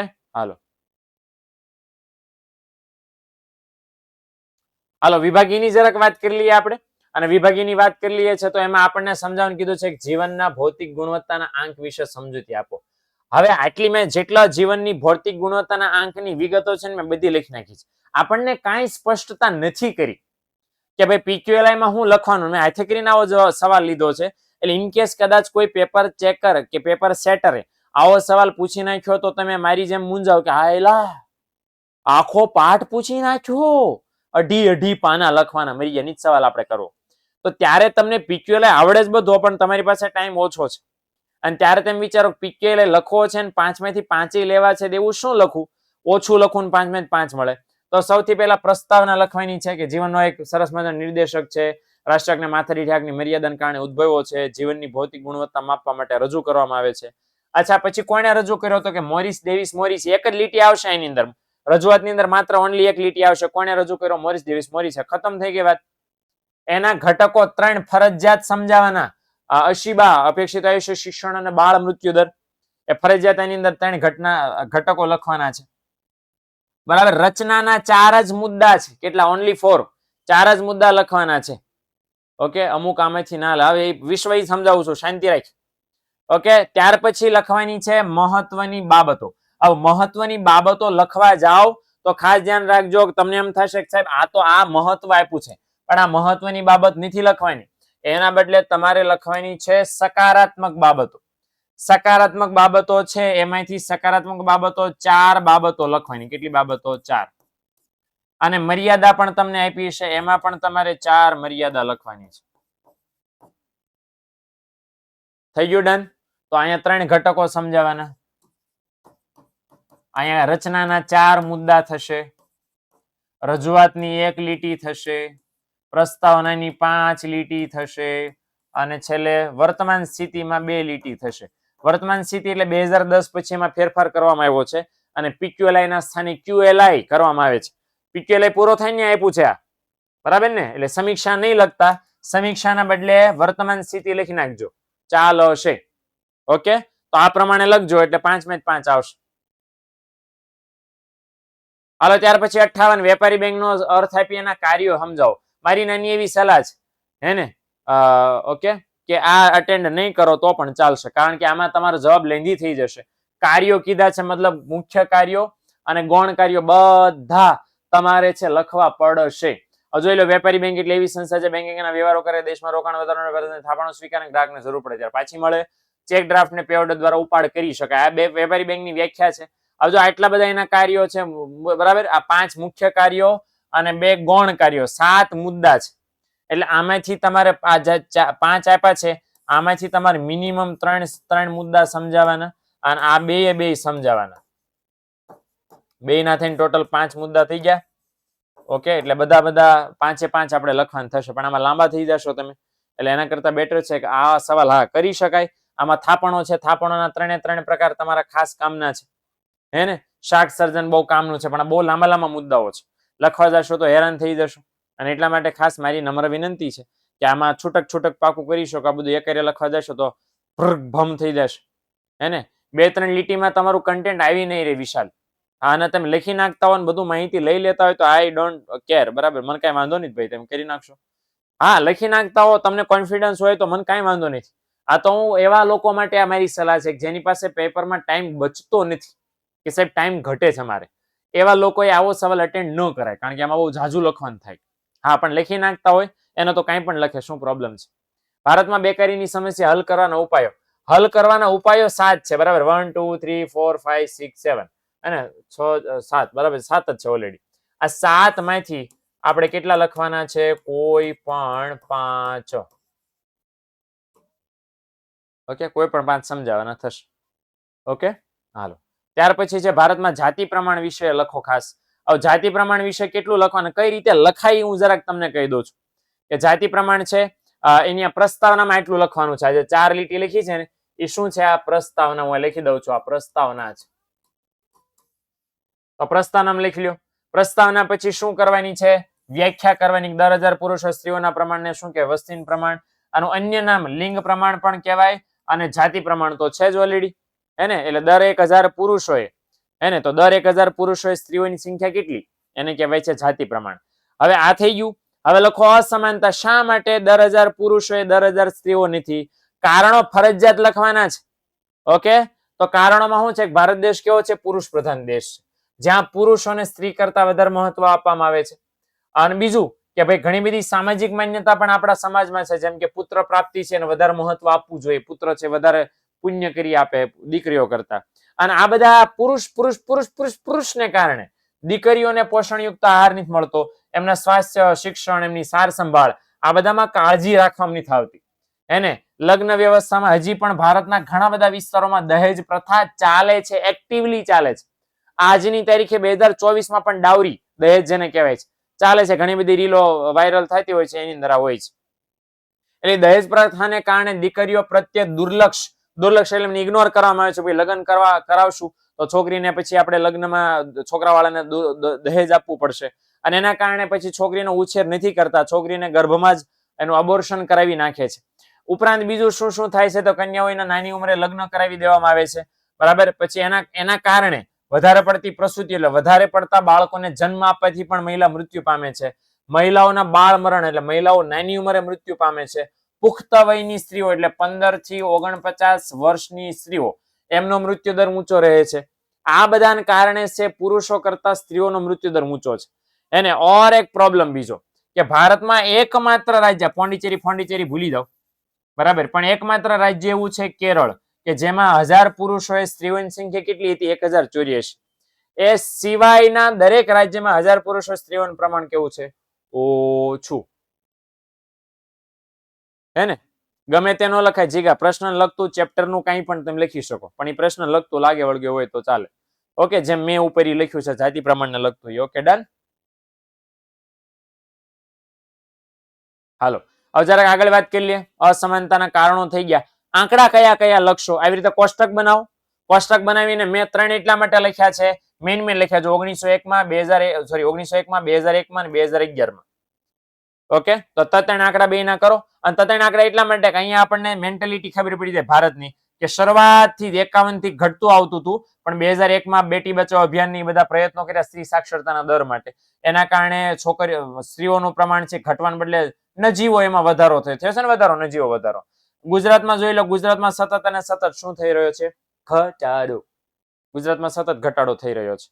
ઓકે, એટલે આ રીતે લખશે. હવે આ ખાસ આ ત્રણે આંકડા યાદ ન રહે 1 2 3 1 2 3 તો છેલ્લો આંકડો તો ખાસ ફરજિયાત કરવાનો છે. ઓકે હાલો વિશ્લેષણ ઈ જ્યાં કોષ્ટક લખ્યું કોષ્ટક ન લખ્યું ખાલી ભારતના ગુજરાતનો એક એક આંકડો લખ્યો તો પણ વિશ્લેષણ ફરજિયાત છે. અને વિશ્લેષણમાં બે મુદ્દા છે, ભારતની અને ગુજરાતની બે વાત કરી છે. બરાબર કે ભારતમાં જો લખ્યું છે કે સ્ત્રીઓની સંખ્યામાં નજીવો વધારો થયો છે, તમે કારણ લખી શકો બેટી બચાવો વાળું કે ભાઈ બેટી બચાવો અભિયાન કર્યું, બરાબર, સ્ત્રીઓના દીકરી જન્મને પ્રોત્સાહન આપ્યું, એના કારણે ભારતમાં સ્ત્રીઓની સંખ્યામાં નજીવો વધારો થયો છે. જ્યારે ગુજરાતમાં પુરુષોની સરખામણીમાં સ્ત્રીઓની સંખ્યા સતત શા માટે થઈ છે? ઘટતી ગઈ છે.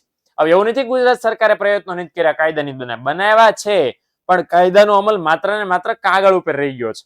બરાબર, અને એ પુત્ર પ્રાપ્તિની ઘેલછાના કારણે વર્તમાન સમયમાં જે તબીબી આરોગ્યના સાધનો છે એ સ્ત્રી ભ્રૂણ હત્યા એટલે શું? અબોર્શન, એને ઉપયોગી બન્યા છે. હકીકતમાં તો બાળકના જન્મ માટે બધા સાધનો વપરાવા જોઈએ, તો બાળકને મારવા માટે બધા સાધનો વપરાય છે. ઓકે ચાલો, આ વસ્તુ ધ્યાનમાં લેવાય. તો આટલું લખવાનું થશે. વ્યાખ્યા, અન્ય નામ, કારણો, કોષ્ટક, તારણો, તો આટલું લખવાનું છે. ઓકે હાલો 61 ત્યાર પછી કે કૃષિ ક્ષેત્રની સંસ્થાકીય સુધારાની સમજૂત આપો. બરાબર, કયા કયા સંસ્થાકીય સુધારા છે? તો ભાઈ બહેનો હવે આમાં પ્રશ્ન પૂછો કે સાહેબ આમાં તો 4 મુદ્દા છે, તો પાંચમો કાઢવો ક્યાંથી? નહીં કાઢવાનો, ક્યાંય બળ નહીં ખોટું કરવાનું. 4 છે, 4 4 સમજાવી દો મસ્ત. બરાબર, બધા સમજાવી દો એટલે કામ ખતમ થઈ જાય. ઓકે 4 છે ને 4 4 સમજાવી દેવાના, ખોટું ટેન્શન નહીં લેવાનું. ચોવડી વાળા ન ભાન પડે કે ન પૂછાય એમ, હે ને? એટલે 4 4 ના 5 5 5 પ્લસ લીટી, જે તમારી અનુકૂળતા છે એ પ્રમાણે સમજાવી દો પ્રસ્તાવના સમીક્ષા સાથે. ઓકે હાલો 62 ત્યાર પછી શહેરીકરણની સમસ્યા હળવી કરવાના ઉપાયો. તો શહેરીકરણની સમસ્યા હળવી કરવા માટે જે સરકારે ઉપાયો હાથ ધર્યા છે એ 1 2 3 4 5 6 7 છે. 7 માંથી અલ્પેશ આપણે કોઈ પણ 5 મુદ્દા લખવાના થશે. ઓકે સમજી ગયા? ડન, ડના, ડન, હે ને? તો આ ચેપ્ટર નંબર 11 નો સવાલ છે. નથી વિષયક, નીતિ વિષયક સમજાવો. 4 મુદ્દા છે નીતિ વિષયકમાં. 4 સરકારે કાયદા બનાવ્યા છે. પહેલો કાયદો સરકારનો એવો છે એમાં કે 10 લાખથી વધારે વસ્તી ધરાવતું શહેર છે એમાં ઉદ્યોગોની સ્થાપના ઉપર નિયંત્રણ મૂકી દેવાનું, એટલે નવા ઉદ્યોગો સ્થપાય નહીં, રોજગારી તકોનું સર્જન થાય, લોકો માણસો આવે નહીં. બીજો સરકારે એવું કીધું છે કે ભાઈ નાના અને મધ્યમ કદના શહેરો વિકસે એવી નીતિ અપનાવવાની, કે મોટા શહેરો બની ગયા પણ નાના જે શહેરો છે એનો વિકાસ કરવાનો, એમાં સુવિધા વધારવાની, એટલે લોકો નાના પડ્યા રહે, મોટા શહેરોમાં ખેંચાય નહીં. ત્રીજું સરકારે એવું કીધું કે એવી નીતિ અપનાવવાની કે જેથી મોટા શહેરો વધારે મોટા ન બને અને એની સામે નાના અને મધ્યમ કદના શહેરોનો વિકાસ થાય. એટલે મોટા શહેરો કરતા લોકોની વસ્તી નાના શહેરોમાં વધે એવા પગલા લેવાના. અને છેલ્લું ચોથું પગલું એવું કીધું કે મોટા શહેરોમાં જે ઝૂંપડપટ્ટીના બધા પ્રોબ્લેમ જોવા મળે છે એના માટે શહેરથી દૂરના કોઈ વિસ્તારમાં સેટેલાઇટ ટાઉન ની નીતિ અપનાવવાની. સેટેલાઇટ ટાઉન એટલે શું? એક પ્રકારના આવાસ, બરાબર, પાકા મકાન કે જ્યાં દૂરના વિસ્તારમાં સસ્તા વિસ્તારમાં લોકો રહી શકે. તો આ 4 નીતિ વિષયક પગલા સરકારે લીધા છે. ઓકે હાલો શહેરોમાં જાય તો શું વાંધો? હા વાંધો શું થાય? શહેરીકરણની નકારાત્મક અસર વાંચી લે પ્રતિક. અરે દીકરા જાણે એમ સવાલ પૂછે જાણે ઓટીએ બેઠેલા ભાભા કેમ પૂછતા હોય શહેરમાં જાય તો શું વાંધો? તારા જેવો છોકરો સવાલ પૂછે. અલા ભાઈ ભણતો છોકરો પૂછે, અભણ હોય અને ગામના બેઠેલા દાદા હોય શહેરમાં જાય વાંધો શું? મારો છોકરો મોટો થાય પગાર ઝાઝવલ આવે, તમને શું વાંધસ? આ એના જેવો સવાલ પૂછે પ્રતિક. એટલે તો નથી ભણ્યો શહેરીકરણની નકારાત્મક અસરો? 6 આપી છે, 6 એક નહીં 6. કાંઈક તો વાંચો. સવાલ તો આમ કેવો આમ ગજબ કાટ ખાઈ ગયેલો સવાલ પૂછો. દેશી સવાલ નો કે વાહિયાત નો, કાટ ખાઈ ગયેલો સવાલ કહેવાય. અલા ભગવાન. હાલો ત્યાર એટલે 8 નથી 7 છે. એટલે બીજો આવ્યો 8 છે સર. ચોપડીમાં નથી વાંચતા ભાઈ તમે? જમણી બાજુના પેજ ઉપર જો 7 આપ્યા છે. શરૂઆત થાય છે ડાબી બાજુના પેજ ઉપર નીચે. હા ના આ તો દીપાલી મને ખ્યાલ જ છે, પણ શું છે કે અમુક ને ન દેખાતું હોય એટલે એમ કહેતા કે સાહેબ મારો ઘરનો એક મુદ્દો એક તમે નાખી દો. ઓકે હાલો હા જો 8મો મુદ્દો આ હેપી 8મો મુદ્દો ઉમેરી દઉં કે જે મજા આવે એવી વ્યવસ્થા કરવી. હા હું ઉમેરી દઉં છું 8મો મુદ્દો અહીંયા. અને ત્યાર પછી આપણને પૂછ્યું છે કે નીચે આપેલી સામયિક માહિતીને સામયિક શ્રેણીમાં રજૂ કરી વિશ્લેષણ કરો. અને જ્યારે સામયિક શ્રેણીમાં રજૂ કરી વિશ્લેષણ કરો તો આવો આલેખ દોરવાનો. દોરવાનો આવો આલેખ. આ આલેખ સાચો છે? હા કે ના? નો. હા, ખોટો દોર્યો. ખોટો દોર્યો છે ને મેં? કેટલા જણા એમ કે છે ખોટો દોર્યો? કેટલા જણા એમ કે ખોટો દોર્યો? બોલો. હા, જો તો વિશાલ તો એમ કે છે કે સર મારું ફોકસ પ્રમાણ માપમાં છે. અલા મેં આ જો આ વિદ્યાકુલમાં તમારો લાગશે એટલે ના, તમારો લાસ્ટ લેક્ચર છે. હું તો લેવાનો છું. હું તો આવતા વર્ષે લેક્ચર લે. મારા દીકરા મારી વિદાય નક્કી કરી નાખી. ભાઈ વિદાય તમારી છે, મારી વિદાય નથી. આ કઈ મારી નોકરીનો છેલ્લો દિવસ નથી. મારે કહેતા કે સાહેબ તમારો લાસ્ટ મારો કઈ લાસ્ટ લેક્ચર એટલે ભાઈ આ તો કેમ ધંધા માંડ્યા છે તમે 12 વાળો કે તમારો એટલે મારો કઈ લાસ્ટ લેક્ચર નથી ભાઈ. હું લેવાનો જ છું લેક્ચર. 11 માં હજી બેચ શરૂ છે મારી રિવિઝન બેચ ભાઈ. કેમ રે લાસ્ટ લેક્ચર? તમારો લાસ્ટ લેક્ચર છે, મારો થોડો લાસ્ટ લેક્ચર છે. લા કાઢી નાખવા લાગે તમારે. હું કઈ જવાનું નથી. જેમ તમે નહીં જાતા હું છે નો જાવ ભાઈ. હે ને? પેલા તમે જાઓ પછી હું જઈશ. હે ને? એટલે આ સામયિક શ્રેણી નથી, આઈ નો, પણ હાથે કરી નથી રાખી. છેલ્લી વાર હું તમને લેશન આપું મિત્ર દીકરાઓ, આ મારું છેલ્લું લેશન છે.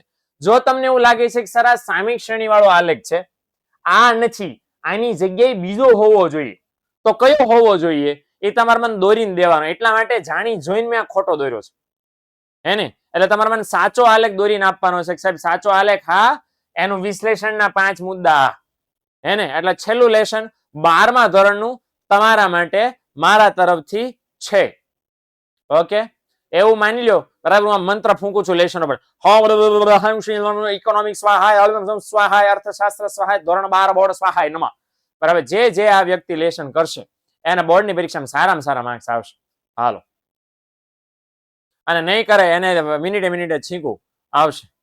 હાલો. ઓકે, નથી ફાવતો સર આ આલેખ. ઓકે, કઈ ટેન્શન નહીં. હું અહીંયા સાચો આલેખ પણ દોરીને પીડીએફ માં મૂકી દઈશ એટલે તમને ખ્યાલ આવી જશે કે કેવું આવે. ઓકે, હાલો ડન. તો ખતમ થઈ ગયું છે. પીપીટી આપણી ખૂટી ગઈ છે. 7:32 થઈ ગઈ છે. થોડી મસ્તી અત્યાર સુધી હું કરાવતા હતા? અત્યાર સુધી હું તબેલું વગાડતો હતો? અત્યાર સુધી કઈ તપેલીમાં ડાન્સ કરતો હતો કે મસ્તી કરાવો? અત્યાર સુધી હું કરાવતો તો હું અત્યારે તમને શું લાગે? હું આમ કે જોકરની ટોપી પહેરીને આવું એને જ મસ્તી કરાવી કહેવાય ભાઈ? અરે ગજબ નાક લેવલના માણસો છો તમે. ઠેઠ સુધી લડી લીધો થઈ મસ્તી કરાવો. લ્યો શું મસ્તી કરાવું? હાલો હવે જરાક આપણે વિદાય લઈએ. ભણવાનો સમય તમારો બગડે છે, સમય તમારો કિંમતી છે. મને આશા છે કે ગામની વહીવટ કર્યા વગર, ગામને કાંઈ પણ પૂછ્યા વગર, દીકરાઓ ધ્યાન રાખજો. જાતાની 1 મિનિટ મારે તમને ખાસ સલાહ દેવી છે કે હમણાં આજે થઈ હતી 1 તારીખ, 10 દિવસ એક્ઝેક્ટ બાકી રહ્યા છે. Only 10 days. આ 10 દિવસમાં એવી હડેલી, હુધરેલી, ફાટેલી, નહીં હાલતી, બંધ થઈ ગયેલી નોટો આવશે. બરાબર? ઇન્ટરનેટ ઉપર, યુટ્યુબ ઉપર, તમારા ફોનમાં, વોટ્સએપ ક્યાંય જગ્યાએ કહેશે કે આ વર્ષે બોર્ડના પરીક્ષા અઘરી રહેવાની છે, આ વર્ષે બોર્ડના પેપર સેલા રહેવાના છે, આ વર્ષે આમ રહેવાનું છે, આ વર્ષે તેમ રહેવાનું છે, આમ કરજે, ઓલું કરજે. એ ઘોઘાઓની વાત સાંભળ્યા વગર તમારું ફોકસ માત્ર ને માત્ર મહેનતમાં રાખજો. બી નહીં જાતા. હાય હાય અઘરું રહેવાનું છે પેપર. કોક તમારામાંથી જ કોઈએ મને ફોન કર્યો હતો, કોઈ છોકરીએ, મને નામ નથી ખબર કોણ હતું, કે સાહેબ મને કોઈ 2-3 વિદ્યાર્થીઓએ પણ કીધું અને યુટ્યુબમાં કોઈ સરે એવું કીધું કે આ વર્ષે પેપર અઘરું રહેવાનું છે. એટલે ભાઈ હું અઘરું રહેવાનું છે? એમાંથી કેટલા જણા પેપર કાઢવા ગયા ભાઈ? કોણ પેપર કાઢવા ગયું છે કે એમ કે છે કે પેપર અઘરું રહેવાનું છે? કાંઈ અઘરું નથી રહેવાનું. મહેનત કરવા માંડો ને ભાઈ. શું લેવા તમે બીવો છો? પેપર તો હજી આવ્યું નથી, પેપર તેમ કાઢ્યું નથી. જે વસ્તુ તમારા હાથમાં નથી એના માટે અગાઉથી ડરીને પરસેવો વાળવાની શું જરૂર છે? 2 સવાલ વધારે પાકા કરાય. મે બી કદાચ અઘરું પેપર આવ્યું તો પેપર અઘરું નહીં, અઘરા આપણે છીએ ભાઈ. આ તમે કોમેન્ટ કરો છો તમને ખબર પડતી કે સાહેબ કરતા અઘરા તો આપણે છીએ. જેવી કોમેન્ટ સાહેબને નો જિંદગી હુજી એવી તો અમે કરી નાખીએ છીએ. એટલે અઘરા તમે છો, અઘરા પેપર નહીં હોતા. સમજે ને? તમે તો બહુ મોટી નોટું છો. હડેલી ફાટલી તો તમને એવું સમજાવવાળા છે કે અઘરું આવશે ને આમ આવશે ને તેમ આવશે. કાંઈ નહીં આવે ભાઈ. જે ભણ્યું છે એ જ આવશે. મૂળ 11 ચેપ્ટર માંથી જ સવાલ પૂછશે ને, બીજી ક્યાંયથી કંઈ કાઢવાનું છે નહીં. તમને જે ચોપડી આપી એના પુઠા બહાર જાવાની પેપર સેટરની હિંમત 1% નથી. મમ્મી ઢીબી નાખે એને જો પેપર સેટર સિલેબસના બહારનું પૂછે તો. 12માની મમ્મીઓ, 12માના પેપર સેટરો જેટલા છે ને બોર્ડના, એની મમ્મીઓ બહુ ખતરનાક છે. બરાબર ને? હા બિલકુલ વિશ્વા. એ પેપર સેટર પેપર કાઢવા દે ને મમ્મી પૂછે ધ્યાન રાખજે, ભાઈ જો છોકરાને અન્યાય થયો છે ઢીબી નાખશે. અને પછી પેપર કાઢીને આવે અને પછી મમ્મી પાછું બેકઅપ લે, પેપર કાઢ્યું તો પેપર સેટર કે હા મમ્મી, પછી મમ્મી પૂછે કેવું પેપર કાઢ્યું, તો બધાને ફાયદો થાય એવું. અચ્છા પેપરમાં સિલેબસ બહાર એક સવાલ કાઢ્યો, કાનો માતારે પેપર સિલેબસ ની બહાર રહ્યો, ચોપડી બહાર નથી કાઢ્યો ને, ના મમ્મી ના ના ના ના ના, ભૂલમાં જો હા પડે તો મોર બોલાવી દે મમ્મી એના. એટલે આપણા પેપર સેટરો બહુ દયાળુ છે, એ ચોપડીની બહારનું કઈ કાઢવાનું નથી. તો મારી નમ્ર વિનંતી જે વર્ષના પહેલાથી રહી છે એ હું તમને છેલ્લી સલાહ એ આપીને જાઉં છું, ચોપડીની બહાર નહીં કરતા. પ્રશ્ન ગમીને જ કરો, જવાબ ચોપડીમાં જ પાકો કરો. ઓકે, પેપર સેટ એટલા માટે આપ્યો છે કે તમને ખબર પડે કે આ ટોપિક કયા સવાલમાં કઈ રીતે પૂછાઈ શકે, એનો જવાબ ક્યાંય પાકો કરવાનો ચોપડીમાંથી. અને જેટલા મેં 5 પેપર સોલ્વ કરાવ્યા છે, 5 પેપરના જવાબો પુસ્તકમાંથી જ ઉઠાવ્યા છે. બરાબર, નવનીત ફવનીત ગાલા ફાલા અસાઇનમેન્ટ કોઈ પબ્લિકેશનમાં જ નથી ઉઠાવ્યા. ઉઠાવી શકો એમ હતું ને મારું કામ હેલું થઈ જાય એમ હતું કે જલ્દી મારી પીપીટી બની જાય, પણ એવું કરવાને બદલે મેં પુસ્તકમાંથી ઉઠાવ્યા છે. કારણ કે તમને મારે પુસ્તકમાંથી તૈયારી કરાવવી છે અને એટલા માટે તમે પુસ્તકમાંથી જ કરજો. પુસ્તકમાંથી જ પેપરની આન્સર કી બનશે, એ પ્રમાણે જ પેપરનું માર્કિંગ તૈયાર થશે, એ જ પ્રમાણે તમને માર્ક્સ મળશે. બીજું કોઈ ઓલું એડા વગર પુસ્તકમાંથી તૈયારી કરજો અને કોઈ અફવામાં નહીં આવતા કે પેપર લીક થઈ જાય છે, આમથી કેમ થઈ જાય છે. પૂછડું ભોજો ભાભોય કઈ પેપર લીક થતું નથી. સમજણ પડી? એ બસ તમને એક હોય જ, બરાબર. કાન ખજૂરા દુનિયામાં ઓછા નથી, બહુ ઝાઝા છે, હે ને? અને એટલા માટે છે, ખાસ ધ્યાન રાખજો. Okay, done. મહેરશા મેં મેસેજ કર્યો વોટ્સએપમાં, ભલે તને જે હોય પ્રશ્ન બેટા. ઓકે, હાલો મળીએ નેક્સ્ટ લેક્ચરમાં. મે બી આવતીકાલે કદાચ હશે તો હું તમને મેસેજ કરીશ. ઓકે, ચલો મળીએ આપણે નેક્સ્ટ લેક્ચરમાં. નેક્સ્ટ લેક્ચરમાં મળીએ. હવે એવું તો મારે નહીં કહેવાનું, બરાબર. મળીએ યુટ્યુબમાં આવતા રહેજો. યુટ્યુબમાં બંધ નથી થવાનું. યુટ્યુબની અંદર ખાસ વાત કરી દઉં તમને, યુટ્યુબમાં ઇકોનોમિક્સનું જે દિવસે પેપર છે એના આગલા દિવસે પણ આવવાનું છું, એસપી નું જે પેપર છે એના આગલા દિવસે પણ આવવાનો છું. એટલે ખાસ કહી દઉં છું કે ભાઈ જાતા નહીં, યુટ્યુબમાં તમે પણ આવજો, તમારા મિત્રોને પણ જોડી દેજો, ભૂલ્યા વગર જોડજો. કારણ કે આવતીકાલે જ લેક્ચર હશે અને યુટ્યુબમાં આપણા લેક્ચર બંધ થવાના નથી. લેક્ચર અહીંયા બંધ થયા છે, ત્યાં તો શરૂ જ રહેવાના છે. એટલે તમે ખાસ યાદ આવી ગઈ વાળી ઘડીક શાંતિ રાખ નહીં, બરાબર. રોતલી આવો, શાંતિ રાખો ઘડી. હું તમને કહું ક્યાં મૂકીને જાવ છે, તો અહીંયા પૂરું થયું, ત્યાં તો જે ધબધબાટી બાકી છે હજી અડધી. એટલે અહીંથી ફોકસ, બરાબર. અહીંયા બંધ થયું છે, અહીંથી આવું ફોકસ યુટ્યુબમાં નાખો. ત્યાં બધા લેક્ચર આપણે લેવા માટે આવવાના છે. વિભાગ વાઇઝ જે પ્રમાણે તમને ફાયદો થાય એમ હોય એ તમારા માટે લાવવાના છીએ. એટલે ત્યાં વળી પાછા છાનામાના ડાયા દીકા થઈને આવી જજો. ઓકે, યુટ્યુબમાં તમે આવજો ને તમારા મિત્રોને પણ, સાથી મિત્રોને લાવજો. મળી અને કોમેન્ટ કરજો એટલે મને ખબર પડે કે નાના આવે છે, પેડ બેચ વાળા આવે છે અને લેક્ચર અટેન્ડ કરે છે. રેગ્યુલર લાઈક બાઈક કરજો, શેર બેર કરજો, એટલે મને ખબર પડી જાય કે નાના દીકરા હોય છે હોશિયાર, બરાબર ને? એ ખોટી તોપું તમને બીવરાવે એના કરતા તમે ઈ તોપુને સાચું કન્ટેન્ટ આપીને સાચા માર્ગે વાળો તો ભગવાન તમને પુણ્ય કરે ને. એટલે છાનામાના શેર કરજો, લિંકુ બિંકુ, બરાબર. એ લિંકુ શેર કરજો, બિંકુ શેર કરશો એટલે ભગવાન તમને 1-2% પુણ્ય આપશે, શ્યોરલી આપશે. એટલે તમે આવજો, તમારા મિત્રોને પણ લાવજો. છેક સુધી બોર્ડની પરીક્ષા તમારી 22, 23, 24, 25 તારીખે પૂરી ન થાય ત્યાં સુધી આપણે આઈએમપી લાઈવ બધું મેરેથોન લેક્ચર, ભવિષ્યવાણી જે તમારા માટે મેં પ્લાન કર્યું છે બધું લાવવાના છીએ. તમે નહીં જાતા, અમે નહીં જવાના. ઓકે, તો હવે આવજો. ટાટા બાય બાય, સી યા.